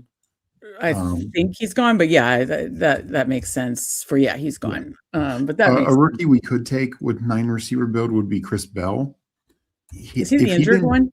Yeah. If he didn't tear his ACL, he almost assuredly would be a top 150 guy in these drafts. He would have been late 1st, early 2nd. So it's like right now you're clicking tight ends like, yeah. I mean, Sanders, Mayer, Chig, maybe they're starting, maybe not. Gesicki goes to Filth. Yeah, Chig, Sanders, Mayer if he got moved. I'm probably more in team 2 more receivers, because our receivers, we started 3-3, but then our 4th receiver was until Wandell, then Doubs, Omar Cooper, rookie, but I like him, but rookie, and Marvin Mims. We got the Denver double stack. I lean double tap receiver here. Yeah. And there's just a lot of these guys, like also Kyle Williams, Christian Kirk, Jack Besh, like in the right situation, any of them could make a ton of sense. Okay. So we'll just, it's been decided. We will do two receivers here and end up here with a 3-6-9-2 build. I kind of am treating Gadsden as like that, like, I think he's going to rise up maybe to like the 80s, and treating this as like a double mid-round tight end. So I'm fine with those 2. So we are left with your guy Bernard, who I know you like, Cup, Malik Washington, Rashad Bateman. You fine with starting Bernard and then deciding? Yeah. Yep. Okay, let's do that. Ended up with 2 rookie receivers, no rookie running backs, 2 rookie receivers, Omar Cooper Jr., Jeremy, right? Bernard. And then up here at 230, I don't care. I don't think, do we have any stacks No. No. So, we don't know where Willis is going to be, obviously, but I don't have a strong lean, so I will let you decide. Unless you really think that Malik Willis is going to Miami, then I think we should take Cooper Kupp. I think this is just a clear misprice. And, you know, just as we saw in the Super Bowl, still has value, still has game. Yeah, easily could add a couple hundred yards and a touchdown too from his production last year and just massively outproduce where he's going. Thank you so much, Aiden. Appreciate it. He says your team's looking good, Megan, Steve. A lot of great shouts. Aiden and Paul are having a lot of good snipes with each other. So let's break it down. What are the teams that we ended up with here? And then we'll do one more draft to round out the night. So let's see, 3-6-9-2 for us. Lawrence, Bo Nix, Malik Willis, Achan. So if he does go to Miami, there is a little Miami connection there. Etienne, Ramondre, Spears, Sampson, Brashad Smith. So again, we talked about starting 3-3, kind of robust build. So we go Achan, Etienne, Ramondre, 3x62, but we still got 3 receivers in that range too. Mm-hmm. Jefferson, Higgins, Sutton. Then kind of waited because we double tapped quarterback. So Wandell, Dubs, Mark Cooper Jr., Marvin Mims, Jeremy Bernard, Cooper Kupp. That's why we went 9 receivers, because we got the first 3, but then there was pretty big wait because we double tapped quarterback, because we addressed tight end. And that's why it ended up 6-9-2. Any thoughts on that before we check out the other 3 teams in this draft, Steve? No, you know, like we kind of waited on quarterback, and we did pull up Bo Nix just to ensure a stack. Sure. And yeah, it felt like a big run. It was. But then we get a fall on Malik Willis, which I think is nice. So we can get all balanced out. And we obviously don't know where Willis is going to be, but there's team correlation with both obviously Nix and T-Law. So let's check out the other folks in this draft. We got Minshew at the 9 spot, right, 2 ahead of us, 3-7-7-3, nice and balanced. Oh, love the quarterbacks you got there.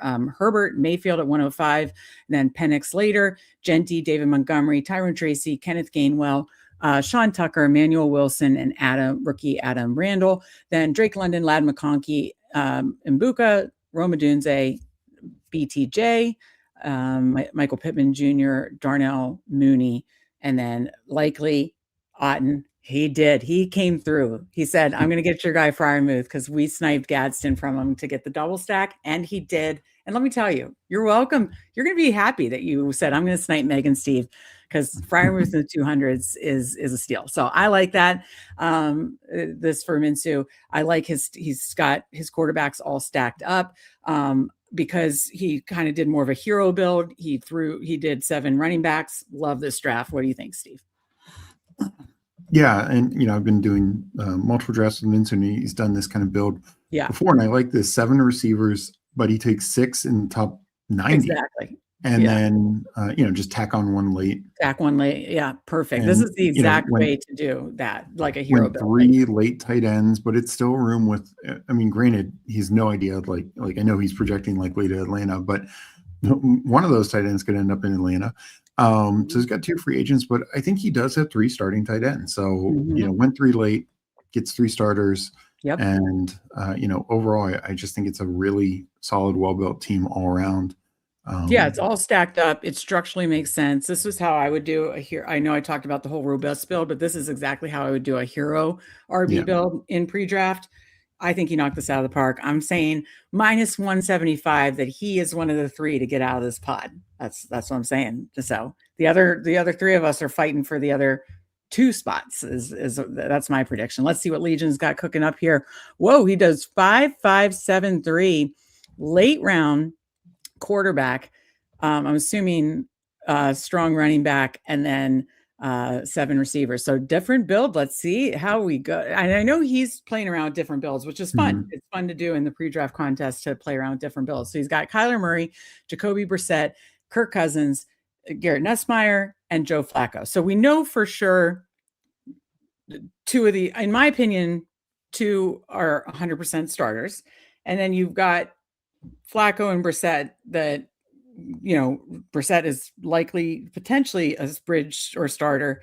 And then Flacco is in a situation. So, and then Nussmeier obviously could be one of those that could come in the last 4 games, 6 games, something along those lines, depending on what his landing spot. So definitely it's a quantity over quality type thing, but you got the nice like floor ceiling combo with Kyler.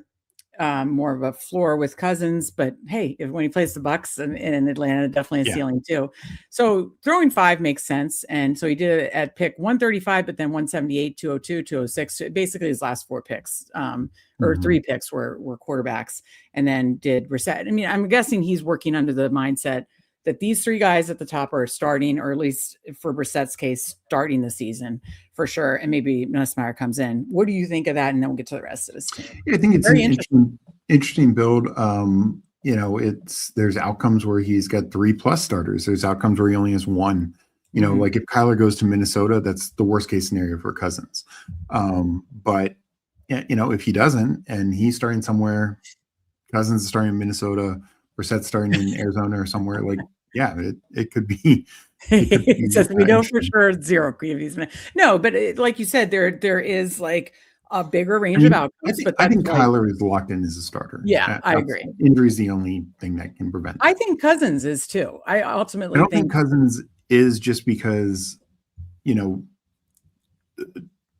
like of the open positions, Daniel Jones back, to the Colts, obviously Mendoza to the Raiders. So that takes down 2 of them. And then, if Rodgers comes back, that locks down 1. Kyler locks down 1.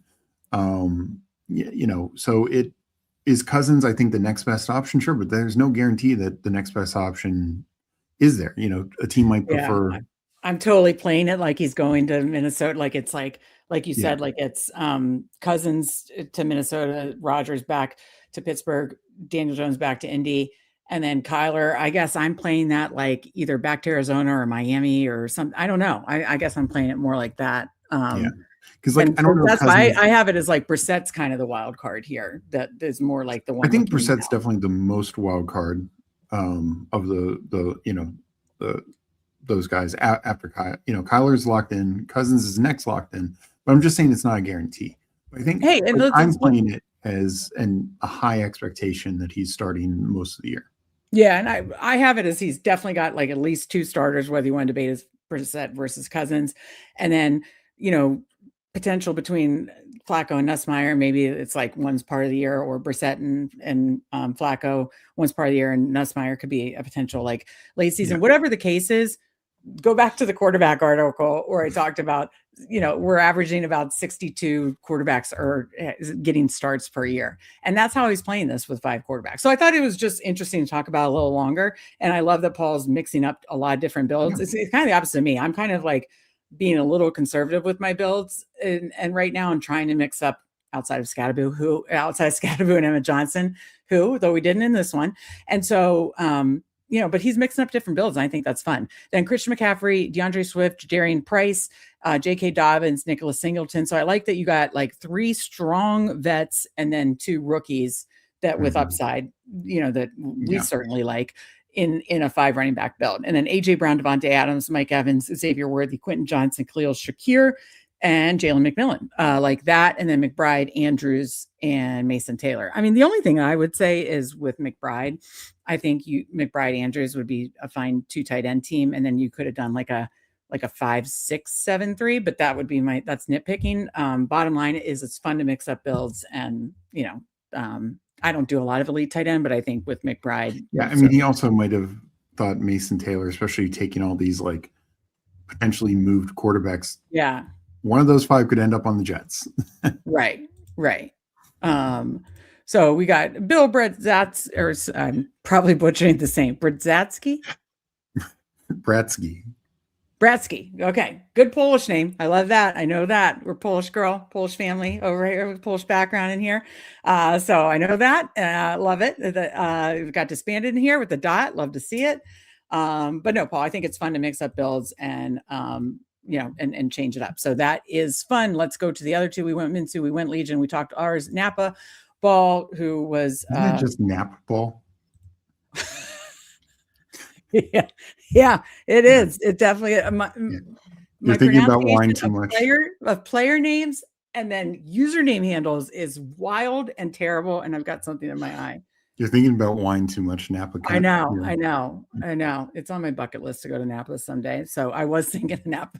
So Nap ball 3683 from the 12 spot, Jaden Stroud, Ty Simpson, and then he's got Cook, Amarian Hampton, Tootin, Algier, Brian Robinson, Ray Davis, who we had mentioned, Garrett Wilson, JMO, two rookie receivers back to back, who I know you like both of them, but little space, obviously Lemon being one of the early round one guys and Concepcion being one of the later round one guys. But as you've talked about, big drop in ADP there, gets both of them. Then Travis Hunter, I like that. Pat Bryant, Io Manor, Jalen Noel, Fannin, Kincaid, Schultz. So I definitely see some stacks in here. And then, love that he double anchor. I do love a nice double anchor build. And then pretty standard 3-6-8-3. So yeah, and then I think it, with the receivers, it definitely has some big upside swings here with like the rookies, Hunter, all those second year guys at the end, and the second year guys. So I like it. I like the swing. It's kind of like the swings he's taking. I like the swings he's taking. And I think he got some nice value on some, like Io Manor went later. This is tight end, but Fannin, he got at 84. So he's scooping some value, which is always fun. My God, that's reading with me, folks. The usernames. It's like, I understand some of these player names are hard, but the usernames, how did I get, who's our guy? Goats Cards, Go AZ Cards. No idea. Big time underdog player joins us in the chat, and I say Goats Cards. This I'm calling Napa Ball. It's just unbelievable. But yes, reading with Meg. He's going 6 QBs next time. You're just getting queued up for super flex season, and we are here for it because I'm ready for some super flex. Okay, we're going to do one more draft here.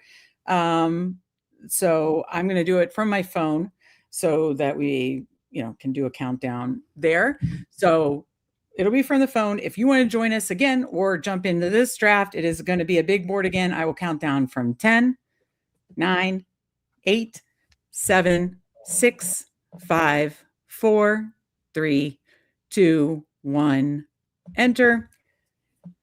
And oops, draft starting soon. So hopefully anybody that want to jump in with us got on the early part of the counting. If I messed up the counting, I sincerely apologize. We got Nick Bach in here. I know Nick Bach, another streamer. Great to see you. We got Hartman. Wait, are we co-streaming right now?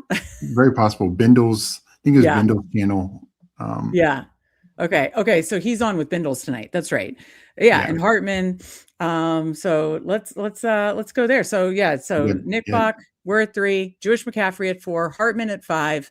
And then if anybody, BBG calls him Lumpsky, but Dulotomsky. I love how he calls him Lumpsky. That is absolutely awesome. All right, I'm going to put myself on mute and go to, you got the location error. I'm sorry. We had so much fun drafting with you. And I know you've been drafting with Steve on lunchtime drafts. But that was a ton of fun. And I am not just like blowing smoke. I truly loved your team. Real fantasy talk. Nap Ball said, appreciate the review. We appreciate you. Thank you very, very much. And we're not able to see if Paul gets 6 QBs here, but I'm going to put myself on mute to check YouTube. You talk about what you want. 2 picks, so maybe don't go straight too far.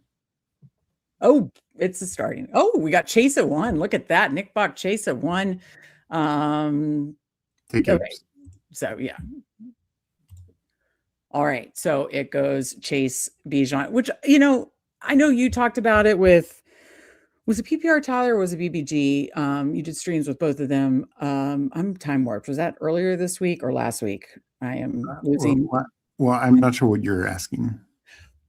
I'll ask my question in a minute, Steve. But I've done 2 streams with PPR Tyler, so I'm not sure which one you're talking about. And I did BBG. You talked about how you have Chase above JSN. Yes, I didn't get to the end point of my question, but yes, I know you recently drafted with BBG and PPR Tyler. I don't know which stream it was. The point I was going to make is you have Chase ahead of Puka and JSN, and I agree. And I don't mind Nick Bach pulling him up to 1 to if you want to like mix up your one exposure. Maybe he's getting a lot of influencer 101s and he wants to mix it up. I don't mind that because like of those 3 receivers, I am with you. I absolutely like everything went right for the other receiver situations, and everything went not everything, but a lot went wrong for Chase. I have Chase far and away the wide receiver one of those three receivers. Not far and away, but he's definitely my wide receiver one of those three receivers. So, all right, talk about anything else you're seeing. I just want to check out their channel.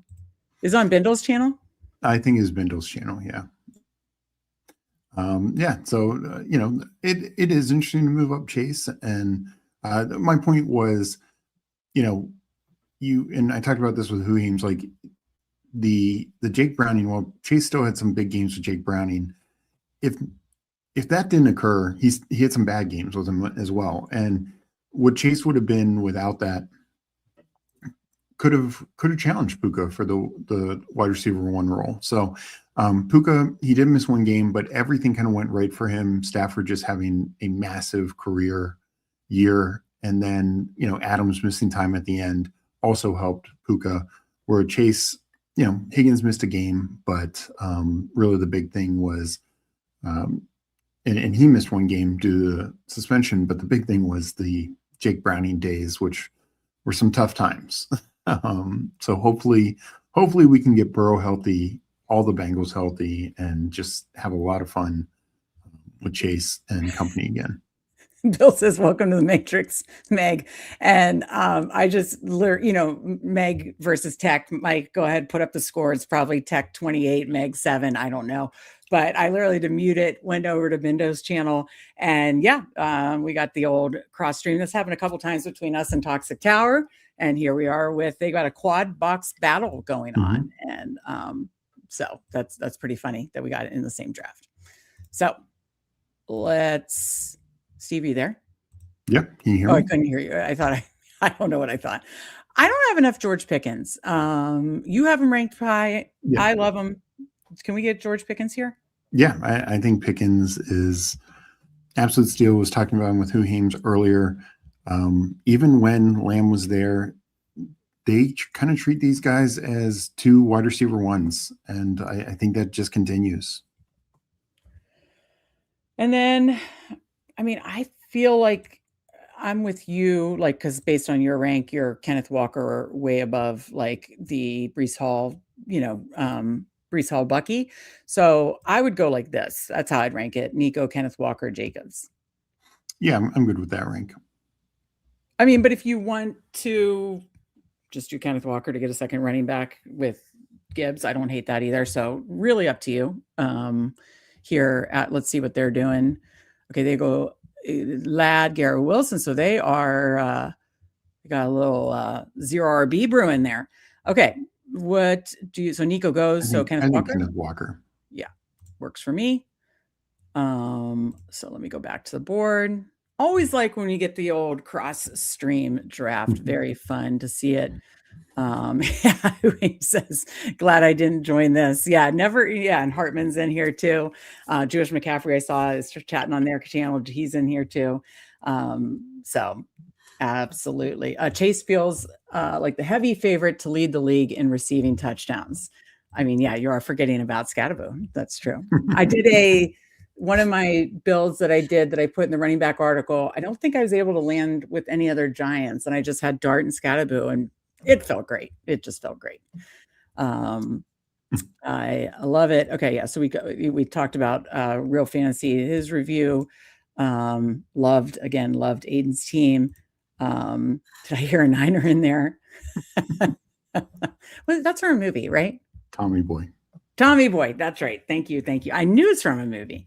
Okay. Were any of you guys able to get a Chase Jefferson start when it first released? I did not. I don't think I did. But I didn't do a ton of volume. I'm starting to ramp up the volume, but I didn't do a ton of volume. I like this. Welcome to the Matrix. That's great. Rock and roll again. Let's do. Oh, they're in a draft together. Okay, so they weren't able to get in ours, but they're in a draft together. Yeah, absolutely love to see it. Are we going to get some snipe emojis? Drop the snipe emoji if you snipe each other. Yeah, I'm with you. It's fun to join stream drafts, but then sometimes when it's a lot of best ball diehards, you're like, oh, I would much rather for fun. I love it for. Plus EV, I'll take the 2 a.m. drafts. What does Mike Rob call me? A night walker or whatever. What do you call that? I can't remember what he says, but yeah. Yes, fair point. So let's see what everybody else is. Well, we're coming up and then we can see what, who says, well, most of my drafts are streamed now. Okay, Nick jumped into ours, ready for the snipes. Nice. Love to see it. So when you do, I'm with you, Huheems. Of my volume, most of it is streamed. So I do very much enjoy those 2 a.m. drafts where, I don't see anybody I know. I'd rather not see anybody I know. Okay, so by ADP, it's Henderson, Mbuka, Lamar goes to Jewish McCaffrey. Love it. Love the Terry call there. Okay, with some time to figure it out. So then by your rank, I'll go ahead and draft that. So we're nice and balanced. We don't have to do this, but kind of similar to the article, and we did it last time, starting 3-3. Kind of, unless there is a quarterback or tight end you wanted to jump at. Feels like we're kind of leaning towards that again.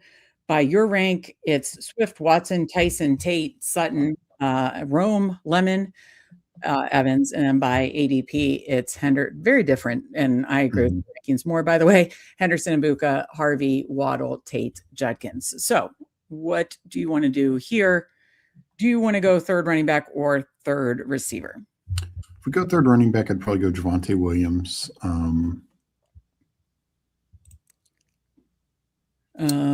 What's his ADP? It's around his ADP. Okay, let's talk about it. I'm leaning that too, but do you have any strong opinions? I think you can make the case for Watson and Tyson and Tate, but I'm fine. Let's go. I like Javonte. I mean, my gut's telling me he goes back to Dallas. I think yours is too, right? Yeah, and if not, he definitely. It wasn't just volume. He looked good. He played well. I think if for somehow Breece Hall gets away from the Jets and the Cowboys, get him, then Javonte is going to find a good landing spot. Yeah, 100% agree. So ready for the snipes with the cross streaming here. So far, we haven't really, and I'm totally with Huheems. So much of mine quantity is stream draft, so I totally enjoy them.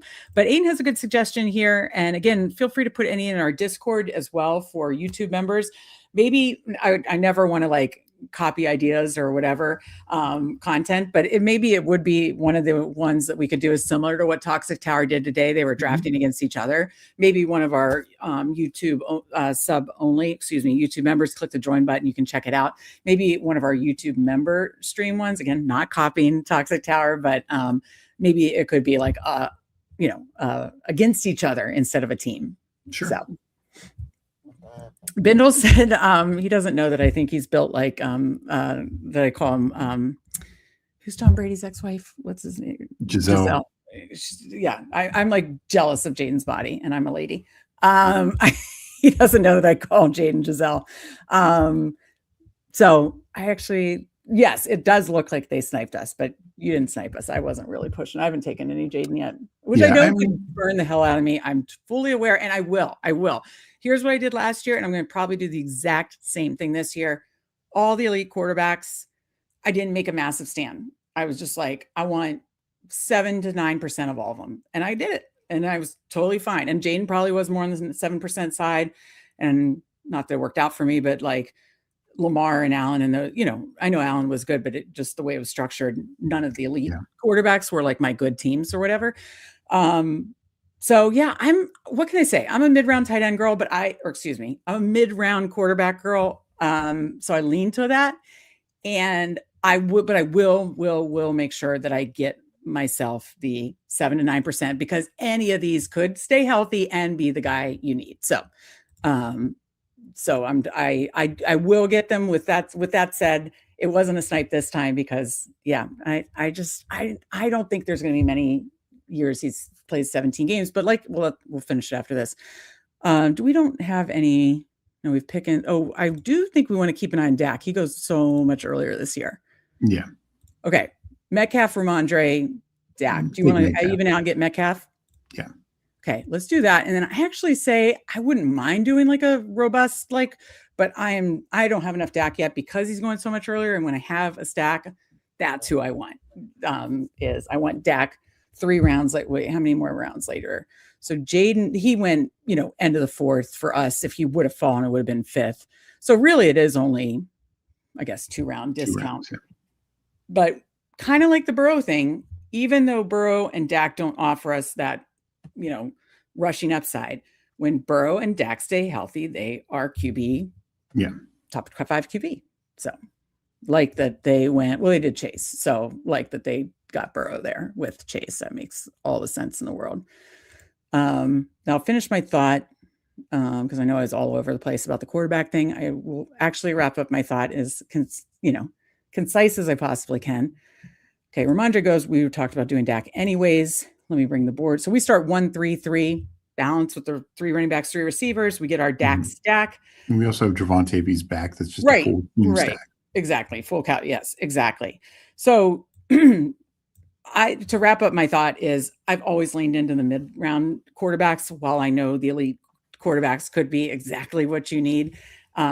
I, again, don't know which ones will stay healthy and which ones will. So I just kind of go into each year with no strong stands on the elite quarterbacks. And this year, if we pull up the board, Burrow's kind of a part of that. He went 6. Yeah. So if you're looking at rounds, they go round 3 through 6 this year. And it's Allen, Jaden, Lamar, of course. And then I go to 6 because then you're getting Burrow, May, Caleb Williams, Hurts. Hurts has fallen. So I'm probably going to the same policy. That sounds like a same, strategy or thought process this year for those round 3 through 6 guys is I want like 7 to 9% of all of them. I do think May, Caleb feel a little too expensive. I wish they'd fall a little bit. Burrow, I'm fine paying that price. So yeah, I'll probably have 7 to 9% of all of them. If I would push one of them a little more, it probably would be Hurts because of the discount or Burrow because, again, the whole like top 5 thing. And I guess because you're getting a round or 2 discount, maybe May or Caleb would be a little more than like the Josh Allen, Lamar, Jaden Daniels. So I don't know if that made sense, but that's kind of my summary on it. And where I'll have bigger quarterback stands is these, and it's part of the quarterback article that I wrote earlier in the week, is these guys going in rounds 7 through, Dak being one of them, 7 through 11. And I'm probably going to have bigger stands there. Thoughts on what I said, and did anything I said make sense? None of it made sense. It's like the Billy Madison. At no point did you make any. It did so, Steve. No. It does. And I think it's, the elites, just because I think there's just we see it with, Dak. We see it with Herbert, Lawrence, Jackson Dart, what he did, Patrick Mahomes, the pace that he was on before he blew out his knee. So there's just this window of quarterbacks that can put up top 5 numbers. Yeah.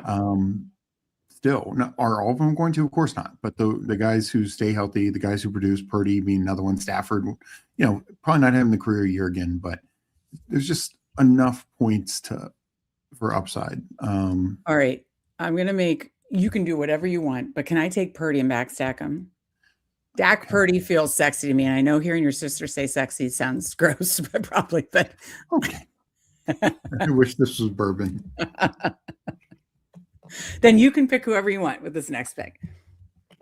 Okay. Okay. So who do you want to take at pick 99? Wait, who are the 49ers coming up? Well, some could be on other teams, but who's going to be a 49er, Steve? This guy. Yeah. Just keeping an eye on it. Okay. Anyways, who do you want to take here? By ADP, by your rank, it's Pittman, Boston, Worthy, Dowdle. By ADP, it's Hubbard. Wait, what? You want to take Kyle Pitts? I mean, I think it's now becoming really good value. I'd go Pitts or Worthy. Do you care if we do Worthy? I said you decide, so I don't want to be a bitch and not. Let's do Kyle Pitts. We can maybe do it. You really pushed me to. You really. I was like, I'm not going to be a bitch because I know how much you like Worthy, and then you made me actually not be a bitch and take it back. And just like when he's going pick, like he started this at 41. That was crazy. But even in the 60s, it was just bad. It just wasn't great. Now that he's going around pick 100, I think that's tremendous value. He's a free agent. Whether he's back with Atlanta, with Stefanski, that could be fantastic.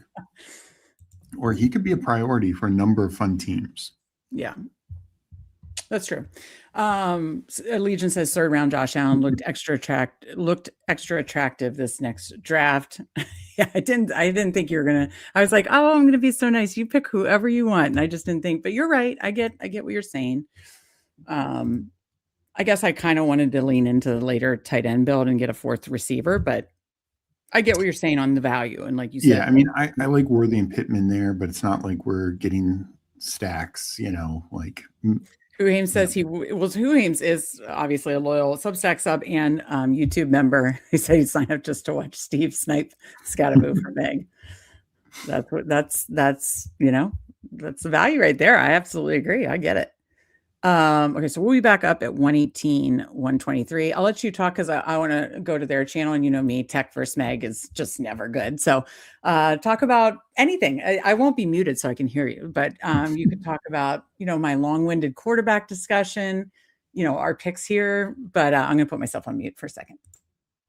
Yeah, I mean, this draft range talked about before, a handful of running backs, but this is still quarterback range. And this is to about pick 135-ish, 140.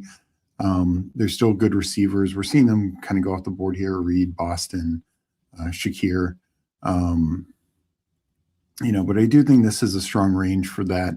So I like getting some receivers in these next couple of picks. And that's also why, thought about Pitts is maybe double tapping receivers with these next two picks. So unfortunately, Juwan Jennings goes. That probably was on my short list. See if he's back with San Francisco. Wait, did they snipe Scataboo? They're having a Scataboo discussion. No, he went in the middle to pick 6. Lucky. Now I went over to their channel and they were talking. I think actually Huings mentioned something about Scataboo. I'm guessing you're not going to let me take George Kittle here. So can we take You're going nowhere near that ADP. So yeah. Steve, did you not see the Adam Levitan tweet talking about it was a clean tear? Do you want to take Emmett Johnson first? Where is he? You need to. I don't want to miss take Emmett Johnson. Take Emmett Johnson. Are you just doing this so that I don't try to push for Debo Kittle? I mean, taking Kittle at 123 is just terrible. I don't know about that. I do. Clean tear. He could be ready for week 1. Okay, there's 18 tight ends that are better in that range. Steve, has been an elite tight end that we've taken in rounds 4 through 6 the last couple of years. You don't think by Mark Andrews? Wait, are they the same age? Actually, Kittle might be older. I'll look it up after this pick. I really hope. I'll be more bummed out if we get sniped on Debo in the theoretical 49ers thing than the Jaden, what they thought they sniped Jaden. Son of a bitch, they did. Okay, we got to do it now. We're not taking him. Come on, Steve. No, we could be done at tight end. We need receiver. Take Coker or Dubs. Yeah, take Coker. I am so bummed. Now that snipe hurt. I'm going to let him know. Okay, you go do that. Steve, we could debate this all day, but did you move Kittle up at all based on maybe like 2 spots? Okay. All right. Well, look up Mark Andrews' age versus George Kittle. Yeah, I'm going to do that right now. Okay, Mark Andrews. Oh, George McCaffrey just took George Kittle. Son of a bit. Well, exactly, because he's a sharp drafter. Mark Andrews is 30. Oh, I think George Kittle just turned 31. 32. Shit. Yeah. Shit.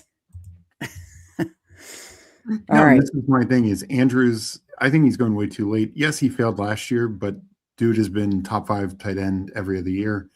So yeah, I'm more willing to bet on Andrews bouncing back with Lamar healthy, So I'm so bummed. Yeah, Aiden wanted to go back to the Kittle, and then we couldn't because we're in a sharp room. I'm so bummed. You know what? Purdy's, he showed he's got, a little bit of a rushing floor. I just thought we could get one of Debo or Kittle, Debo hypothetical or Jennings. Did not work out. I do think got Marshall in here, new name. Good to see you. Thank you for joining us. If you are new, be sure to hit subscribe because we're doing best ball drafts pretty much every single day.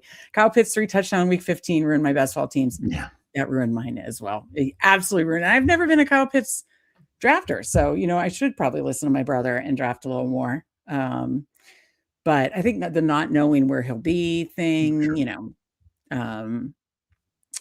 All right, I'm going to, me and my multitasking and my tech thing. I'm going to tell them they sniped Debo from me and my hypothetical. So talk about whatever you'd like, Steve. It's like you're sending smoke signals. It's so delayed, but yeah. Meg's going to send the Pony Express rider to Bindle's chat. But no, I think I was hoping we would get Debo back. I wanted Emma Johnson. I think now we get 4 running backs. I think we feel pretty good about because as you see, running back is just totally gotten picked over right now. I think we need to focus on receiver, maybe even with these next 2 picks. Is kind of where I'm at. He's still chatting away. We're about to be on the clock. Are we? Just watching Meg's reactions on mute. It's like a Charlie Chaplin movie. 2441. I think Romeo 100%. We need receiver help. Yeah, I was going to say, is there any running backs you like here? Because we could stop at 5 if we pick one up here. If there was one you really liked. No, I mean, there's the Aaron Joneses, the Sean Tuckers, the Taj Spears again, but all right. Well, what else do you like? Because I think we could go tight end, Andrews or Hunter Henry, Juwan Johnson. Mid-round tight ends too much. I am such a late round tight end girl. You're getting me in like a weird. I'm not comfortable. Well, we could. My point is, we could stop at 2 tight end again with that. Ooh, I would take Travis Hunter though. Not this.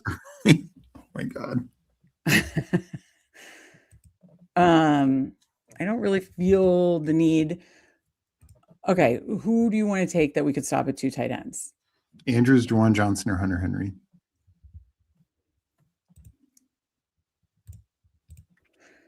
You sure you don't want to take? I kind of think we definitely wouldn't do Hunter. Like Hunter doesn't help us. We'd have to go 9 receivers still.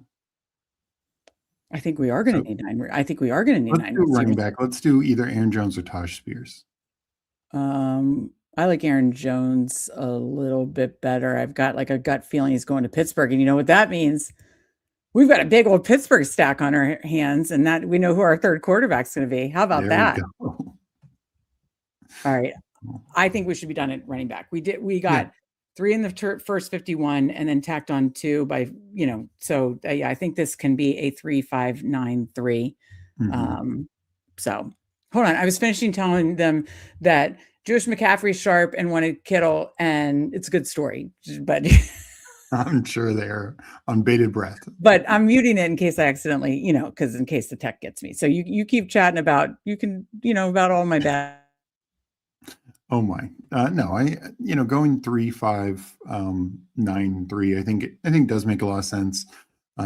Pitts can be our anchor tight end. We can now take 2 later ones. Maybe we get somebody fall back to us who we just talked about. Andrews goes, but I do think this is kind of a good range for tight ends. This 13th, 14th, 15th rounds.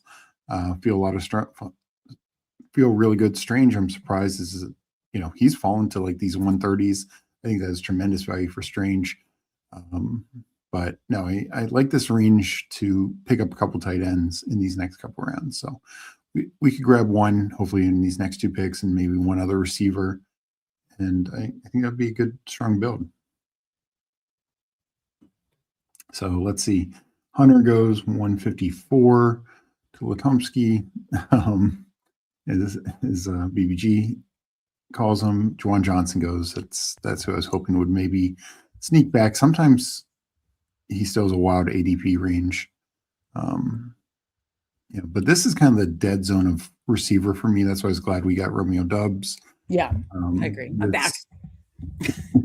Like you can make the Judy case, you can make a Pat Bryant case. Hunter is. See, can I tell my thesis on Hunter in these type of builds?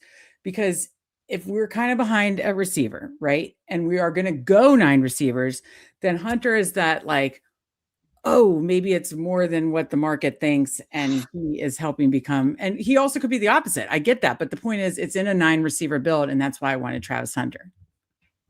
It's just I would have wanted that not when our 4th receiver's Coker and our 5th receiver's Dub. You know what I mean? Like I think we're already thin to begin with. Like I like it when you take 4 in the top 7 rounds or something like that, and then you have this core. And if Hunter's a 0, you're great. If not, Okay, on ADP, it's Troy Franklin. I know you like DK, Surratt. I'd take Hunter Henry first, and then why? Well, we should get one of these guys. I feel like we should double tap running receiver. We could get Hunter Henry. What's that? Oh, never mind. It's a good value. Never mind. My bad. Yeah. Okay. This might be like a 3, 5, 10, 2. These receiver. Oh, we did start 3 good ones. No, I think our receivers we need help for sure. No, we do. We did the whole 3-3 build, but because you forced me to take Kyle Pitts, that put us in a little bit of a pickle. And so we took Aaron Jones so we could be done at 5. I mean, now that we took 2 tight ends, we might need to be done. This might be like a 3, 5, 10, 2. It could be. Okay, so do we go Franklin or Surratt or DK here with our 6th receiver? I'd probably lean Surratt. Like if we had a stack on with Franklin, like I like Franklin overall, but Surratt I think has a higher upside just with his touchdown projection. Okay. All right. That's fair. All right. So now we're at 2, 5, 6, 2. Done at running back, potentially done at tight end. And you know who? Oh, no, we can't be done at tight end. You know who I want? His name is Pat Freiermuth. Star method has never failed me. Yeah. Oh, boy. All right. Start queuing up receivers that you like. We'll hit it from your ranks, but then we can rearrange by ADP in the queue. I'm going to go full star method. Mitchell, Cooper, IMR. You can just say them all. You like Jerry? I'll read. Yeah, but I moved him way down. Like he's okay. All right, keep going. This is by rank. Can you sort by ADP? Like this is not. Well, I'm trying to use your ranks here. I know, but I've changed my rankings, and you don't have the most updated one. Oh, that's because I have Tesla and Harris higher than. Okay, my bad. Okay, I just did Harris. I just did Tesla. I already had put Omar Cooper, Horton. Yeah. So that's it for now. Oh, we got Dak. Let's do Flournoy. Yeah. There we go. That's a fun bunch. We also need to get that 3rd quarterback. You don't want to. Oh, you sure do. And guess who? He's been going in the 180 sometimes. We might get sniped. I know. He has been going so much earlier. I know. People know what I know. Okay, I'm sorted by ADP, but you know what? We're going to do a little bump up here. I don't even know. I don't think we need Freiermuth. Like Freiermuth is a luxury pick. Okay. I mean, I put him like above these. Like my point is, I'm fine taking Aaron Rodgers at 16th pick. No, I'm not saying to take him here. I was saying, okay, let's go Aaron Rodgers receiver. Yeah, then we're done. We could take receiver first because I don't think Nick Bach's going Aaron Rodgers, and the other guy has 3. You don't know. Who does Nick Bach have? Oh, no, we have the main Aaron Rodgers receiver. So, all right. So, what do you want? DK, Trey Harris, I'm in, or what? Go DK. I think that's good value. I kind of wish we would have done Harris. As far as 2 second-year guys, don't you like Harris more? I know I don't I have your think right DK has a clear path to a better role, but I do like Trey Harris quite a bit. Yeah, and I mean, historically, how has Dayball used slot receivers? Kind of well, Very right? well. Yeah. Okay, so yeah, Hopefully Wandale doesn't go there. Oh yeah, that would be bad. Yeah. All right. So Nick Let's Bach see has if Nick Bach 2671. takes Aaron Rodgers. Will he take my favorite old man quarterback, Aaron Rodgers? No, he does not. He takes Trey Harris. Good pick. And then, yeah, like you said, this guy has 3. So hopefully he doesn't. And here we are. We've got an Aaron Rodgers stack. Dak, Purdy, Aaron Rodgers. We're done at quarterback. Gibbs, Walker, Javonte, Emmett Johnson, Aaron Jones. We're done at running back. And then we got Pickens, McLaurin, DK Metcalf, Coker, Romeo Doubs, Elijah Surratt, DK, Pitts, Henry. Now do we go, just 9 receivers, 3 tight ends, or 10 receivers, 2 tight ends? I think TBD, but I do feel, again, we did start 3-3. We're throwing 9 at it. So we'll see. I will say that if you're keeping track at home, I like stacking from different positions, and Dak, we're assuming Javonte. Pickens, we weren't able to get Ferguson. And then you have Rodgers.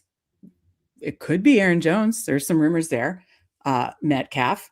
We talked about this could be like a big old Steelers sack. You talked about, and again, I don't know if this was with PPR Tyler or BBG, but I watched all those shows and they were excellent. And you talked about like Surratt, Omar Cooper, connection with, I'd love to do a good old Western PA accent here because our family is from Western PA. I went to IUP, who the field at IUP is named after Kirk Signetti's father. Is that Frank Signetti? Yeah. Frank Signetti is the stadium at Indiana University of Pennsylvania, my alma mater, our parents' alma mater. And so there's a little Western PA ties there for you. Kurt Signetti's brother is now with the Steelers. What is his role with the Steelers? Is that Frank Signetti Jr., correct? Frank Signetti Jr., who is coming, I think, straight from IUP, if I'm not mistaken. Really? Oh, got to Google that now. He was with IUP last year? I think so. I think he was their head coach. Oh, wow. Wait, did Kirk Signetti ever head coach? He was just an assistant there, right? Yeah. No. He was head coach. Yeah. Yeah. So the dad was a head coach for years. Stadium's named after him. Kirk Signetti. Actually, I think Frank Signetti Jr. is the offense coordinator there. I think I had it wrong. Right, but my point is Kirk Signetti before Indiana and JMU was at IUP head coach, and you're saying Frank Signetti Jr., who's now going to the Steelers, wasn't the head coach at IUP, but he went with IUP last year. I believe so. Yeah. So he's like considered a senior offensive assistant. Like I don't think he has a positional role, but I think there is a nice connection there. I'm getting the timeline. Do you want to hit up chat after we make this pick? After we make this pick, yeah. Okay, so we're 214. I just had to do the full history. Okay, we're on the clock. I have Pat Fryermuth queued. Go Fryermuth. I think this is fair now. It was just not something I wanted to take ahead of ADP. All right, so we have 2 picks left. We're taking 2 receivers. It's going to be a 3, 5, 9, 3, which is, did we do that last time? I think. No, we took 2 tight ends last time. Oh, it was a 3, 6, 9, 2. That's right. Okay. Anyways, Malachi Fields goes just receiver. Q. Tell me who to Q. I like Malik Washington. Bad range. Scroll down. Keenan, I guess. Keenan Allen in 9 receiver build. I'd actually take Keenan Allen. Okay, just keep telling me to Q. Yeah, so that's all we need for right now. Will be right. Then we have a long break. You're right. Okay, so take Keenan Allen. I queued Malik Washington, Kyle Williams, Rashad Bateman. By your rank, again, I didn't update your rankings. My bad. That is a big my bad. Okay, we're gonna take Keenan Allen, pretend he's there because we're taking a 9th receiver. I'll get chat in a minute. You are correct, Steve. He was the IUP offensive coordinator last season. Yeah. So a lot of IUP connection, Western Pennsylvania connection. 2 years before that, he was, is this Pitt or it says Pittsburgh offensive coordinator? Yeah. Oh, okay, so he was Pitt, then IUP, and now he's Pittsburgh Steelers senior offensive assistant. Mhm. Anyways, the Cignetti connection, it could lead to Omar Cooper Jr. or Elijah Surratt on the Steelers. Okay. Yeah. Also, I, Romeo I Doubs is very live to go there as a free agent. Oh, I mean, we could just have a massive Pittsburgh stack. What could go wrong? That would be Though, I really mean, you terrible talked for us. about McCarthy. I totally agree. I left this up and I totally forgot I left this up, that I live for Steve's. What the fuck are we doing with both hands over our face? Absolutely hysterical. I think Rogers coming back is like so perfect for Will Howard to have like a 2-year grooming thing. We got mashed potatoes in here. Hey, great to see you. Yeah, he put me in a pickle. That is right. Hartman says Kyle Pitts is the worst fair price player I've ever seen. Okay, Aiden was pulling up Muth and realized I wasn't in Meg's draft. That's hysterical. You were in the 13th round. 3 QBs, those are rookie numbers. That's hysterical. You're right. We were missing a good one. We got him. We got Muth. The boy got on our team. Okay, I saw Jewish McCaffrey in their chat saying this is his first big board of the year. Let's talk about it. And yeah, great point by Hartman. So let's talk about as we're waiting for ours. So Jewish McCaffrey, Puka at 4, which is nice. Chase Brown, Bucky Irving, Lamar Jackson, Jalen Waddle, Tyler Warren, Ricky Pearsall. Oh, so he got the night. We took Brock, but has a nice 49ers stack going on there. Monongai, Worthy, Daddle, Kittle, Dobbins, Danny Dimes, Butte, Franklin, Brian Robinson Jr., Mims, Tonjes, Bateman. So he's doing like a little handcuff tight end situation. I truly think that's the right way to draft Kittle this year. I don't mind that at all. I still think he could be ready week 1, but I don't mind that at all. Tonjes looked good when he came in. Okay, well, my guy Malik's there unless I think we go Malik. I like that. Okay. Oopsies. Okay, we end 3-5-9-3, but I'll do so much better when I look at teams like this way. So what's that? There's still 2 more picks. But he's done with his. That doesn't matter. As soon as Urbic makes his pick, it's going to shift back to us. But you watch. Okay.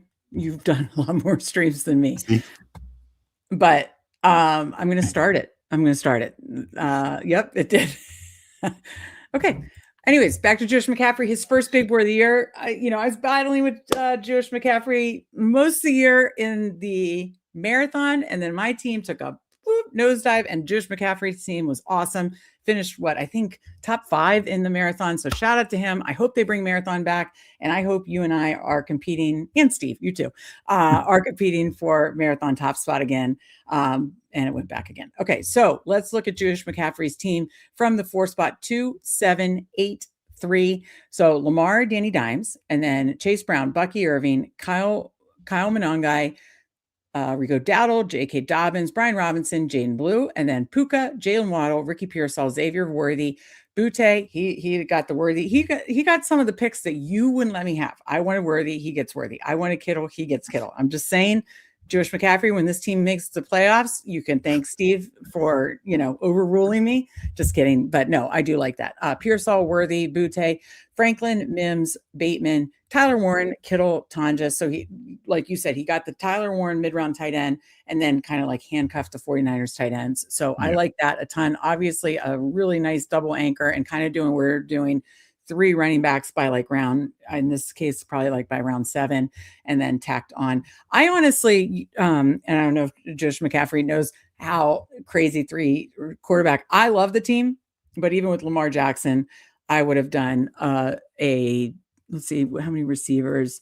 Probably a 3-6-8-3, because I think he was, is where his allocation was. But that's just me. I'm obsessed with 3 quarterbacks in 18 rounds and 20 round drafts. Other than that, absolutely love the team. Nice, like essentially triple anchor of 3 running backs that have like really decent, good projectable volume, like who he tacked on running back room. And then I feel like still a strong receiver room, but tacked on some enough quantity there. So I like the handcuff situation. I like the quarterbacks you have, but especially with Daniel Jones, but just period. We Steve and I obsessively are just team 3 QB. That's the only thing I would say. Other than that, absolutely love the team for your first draft, and not, I'm sure you know the ADPs and that kind of stuff, but I like it. What are your thoughts, Stevie? Yeah, I think I understand why he went 7 running backs because like he's only got 2 clear starters, though I think Rico probably ends up as a starter as well. I like Monangai, but we are betting on a RB2, but he got a little fall on him. I think Dobbins also is another one who could find himself a nice home. So guys like Dowdle and Dobbins, I think, are both going to be risers after free Yeah. agency. Yeah. So I think taking them like his now running back room a ton. Yeah. is strong. And then receiver, he went anchor, Puka anchor and then waited.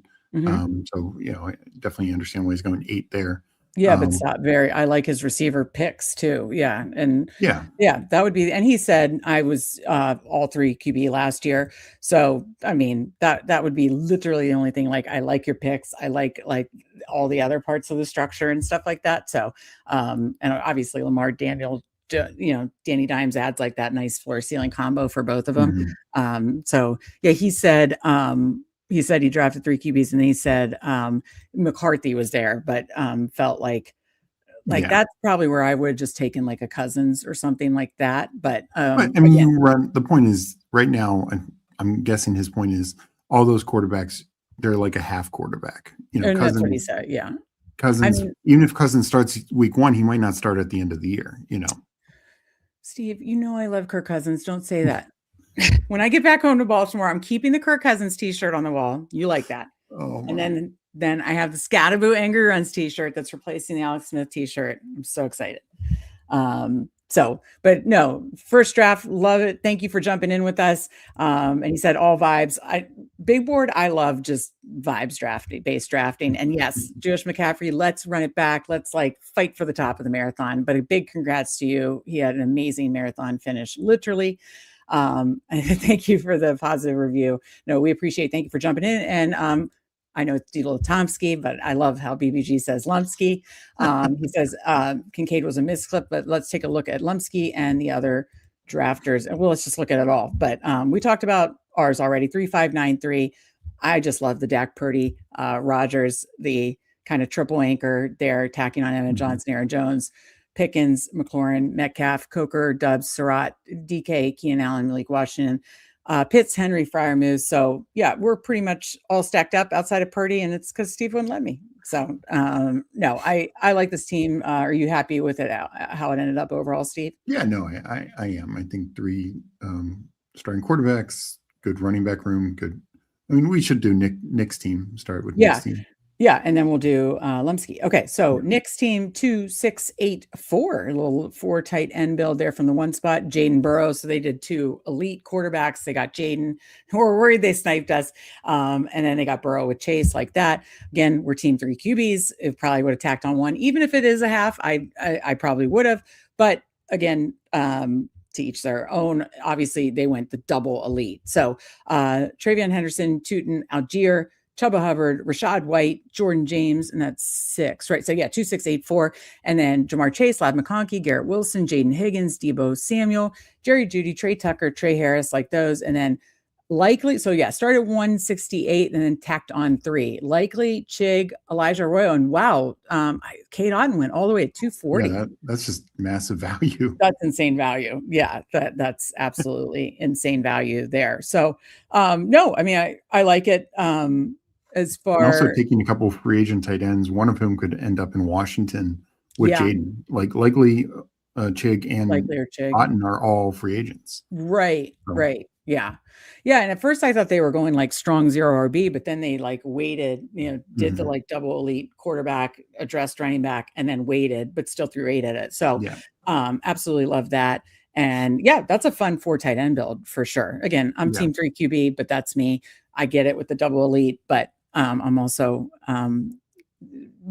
any quarterback can get injured, but I'm very skeptical how many years Jaden plays 17 games. Yeah, I mean, Jaden and Burrow are both 2 highly injured quarterbacks. Yeah, if you run it and they're both healthy, so Kirk was still there. The absolute smash. I mean, that would be the case that I'd almost play it like a super flex, but you don't know for them, right? But if you knew, say this draft was after free agency, you could even play that. I did this a couple times, and I'm telling you, obviously Mariota played a shit ton of games and had plenty of nice spike weeks, but I did two, like they were anywhere from like poodle to pit bull, like nothing crazy expensive, but like that like $7 to $20 range. I think just two or three, but I did. And I think I think it was two, and they both made playoffs. And it was Jaden, somebody, another quarterback, and then Mariota.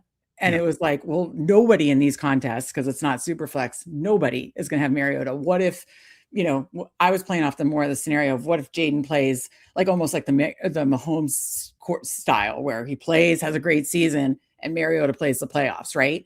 And he'll be like 0.0% owned in this. I did that. You don't know who the backup quarterbacks, right, for Burrow, but like if this were a draft in like March or April, still pre-draft, and it's whoever, Mariota or whoever it is, or whoever it is, and it's a viable one, not Jake Browning. That's what I would do in this. Purdy, Mac Jones could be that. As well. I mean, as much as I love Purdy, this is a guy who's had major injuries multiple years now. Yeah. So that's something I am going to do in some non-super flex, is probably in this exact situation. I do double elite. I spent, a fourth and a seventh round pick. And then I'm going to draft, address all the other positions and tack on literally the handcuff to them, and hopefully I don't need him, but if I do, he'll be 0% owned. That's how I'll play it, or in this type of build. But other than that, love the team. Think it's fun. And if you are listening later, very fun co-streaming and competing drafts there. That was a lot of fun. We talked Jewish McCaffrey. Let's look at Hartman and Dielotomsky. So Hartman from the 5-3-7-7-3, Drake May, Fernando Mendoza, CJ Stroud. I like that. 3 QBs in that pocket, one earlier, one mid, two in the middle range, like that. Excuse me. Very fun double anchor, JT, Henry, and then tacks on 2 fun rookies, Jadarian Price, Katron Allen, and then adds Mitchell, Mike Washington, Najee. I think that makes a ton of sense. Olave, Devontae Smith, Christian Watson, Steph Diggs, Michael Pittman Jr., Torrey Horton, Jack Besh, and then Gadsden, Andrews, Schultz. I like this 3-7-7-3 type build, because I think the running back with the rookies, I think taking 7 swings makes sense, even though it was a double anchor. And then the receivers, it's like he got 5 by 101, but then I think it's fine to just tack on 2 more. So getting 5 receivers by 101, then like a super strong tight end room, obviously some stacks you can see with Mendoza, with May, with Stroud. So, I love this team, Hartman. Thoughts, Steve? Yeah, I mean, I don't think there's a weak spot, because even though it's double anchor, like Price is one of those rookies who probably gets a really good landing spot. So you could have three starters. And I just think that I do love that tight end room is what I typically like to build, even a little later. But I mean, Schultz is just so misvalued right now. Andrews, I feel, is misvalued. He got Gadsden fall. I mean, we took Gadsden like 102 in the last draft. He got him at 116. So, those are nice values there as well. Yeah, Mel, I love this team, Hartman. Really, really, truly do. Let's look at, as BBG would say, Lumpsky's draft here. But great joke by Hartman. Some people are taking Kyle Pitts before pick 100. Okay, so, and then that is it, I think, as far as co-stream draft. So Lumpsky from the 10-2-7-8-3. I'm going to say 3 quarterbacks, but I love double tapping Herbert and Dart there. I think he did it around the actually, let's just look. He did it at the 7-8 turn. 7 through 11, I'm getting 2, sometimes even 3 quarterbacks. Absolutely love double tapping quarterback there. Love that. Judkins, Montgomery, Woody Marks, Tyrone Tracy. I won't ding it for Tyrone Tracy. Nicholas Singleton, Ray Davis, Chris Rodriguez, Liam Jefferson at pick 15. That's awesome. AJ Brown at pick 34. JMO, Mike Evans, Travis Hunter. I wanted that. Love that. Tyreek Hill, Devon Bailey. Kincaid, he said, was a misclick, but I think it's fine. It's not like wildly, and then Ferguson and Hawk. Excuse me. So with Herbert and Dart, obviously he's got Tracy and I know I saw something else. I thought I did, but with Herbert and Dart, I mean, Herbert has way more rushing upside than, we saw, and that was even with an injured hand. So both offer really nice floor ceiling combo. I absolutely love those two quarterbacks. And yeah, I think the 3-7-8-3, as far as like throwing a little more volume at running back here, makes sense. And I think that, like, I wonder if he meant instead of Kincaid to take Gadsden for the stack, but gotcha. Okay, that makes sense. But yeah, I mean, he waited a little at running back, but still, but then did seven. Judkins, all those guys are going to be, the first four are all going to be usable. Singleton could get a nice landing spot, and then adding some value late. So yeah, I think it's a pretty strong team, and I like Chris Rodriguez is a guy. I've said before, JCM right now is the lead back, but so many things can change, including Chris Rodriguez returning on his restricted free agent deal, and he was kind of outplaying JCM. So we'll see how David Blau likes it going forward. Yeah, it's really right now is a 20th round click, and Chris Rodriguez is a fine option. Yeah, and he got some like really fun value, like Jefferson at 15, AJ Brown 34, and then like you had mentioned, I think there was another good. We got Hawkinson super late. Hawkinson going super late. Justin Herbert at 82, like he's fallen some. Dart at 87, being able to double tap, a lot of nice value. I love the structure of it. And so, yeah, a very, very nice draft. Again, we're in a tough room. It's a stream draft, cross-stream draft. So a lot of good teams in here. Hopefully, of all the people we know between Nick Bach and us and Josh McCaffrey and Lumpsky and Hartman, hopefully 3 of us move on. To answer, appreciate Rabona King in here. Great to see you. Thank you so much for joining us. Unfortunately, not doing a third draft tonight.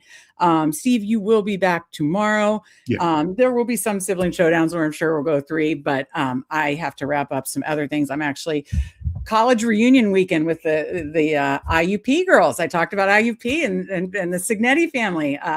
The IUP girls, we get together every February. Can't wait to see my college roommates. So I got to pack and get organized, take care of the Rudy boy. I'm sure he's doing something crazy.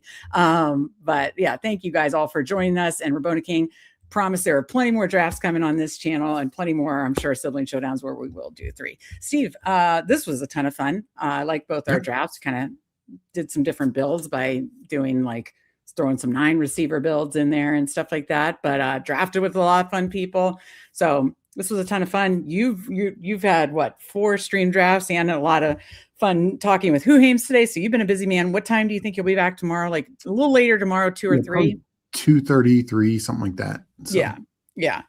Thank you, Aiden. Thank you to everybody in here who watched, who liked, who drafted, who chatted. We appreciate every single one of you. On our way to 1,000 to do a 24-hour live stream. You have to let us know. Should we wait till the best ball season, or should we do it in April before the draft? There's pros and cons to both. But any other final thoughts for the people, Steve? No, hope everyone has a good night and good luck with drafting. And yeah, I'll be back tomorrow. Keep an eye on the time, and had a fun night. Absolutely. Yeah. And if you want to check out our YouTube memberships, click join. Steve will be doing a couple rookie videos by Sunday. I'm sure Emmett Johnson, can I guess, I have no idea. Your top 3, Emmett Johnson. I'm trying to guess. Okay. Emmett Johnson, Elijah Surratt, and I'm just going to say Mendoza. Am I close? Sure. You'd say yes to anything. Yeah. Okay. Anyways, look for those for YouTube members by Sunday. We appreciate you all. For Steve, I'm Meg, and we will see you next time. Fanspeak, where the plan runs deep. The team grind hard, don't eat, don't sleep. From best ball dreams to DFS streaks, they help you print money every single week. No cap, no gimmicks, we breaking limits. NFL bets, yeah, we live this business. Meg and Steve, that OG vision. Draft room killers on a lifelong mission. More stress to the Sunday spread. Fan speaks that voice that's inside your head. Best ball DFS, NFL.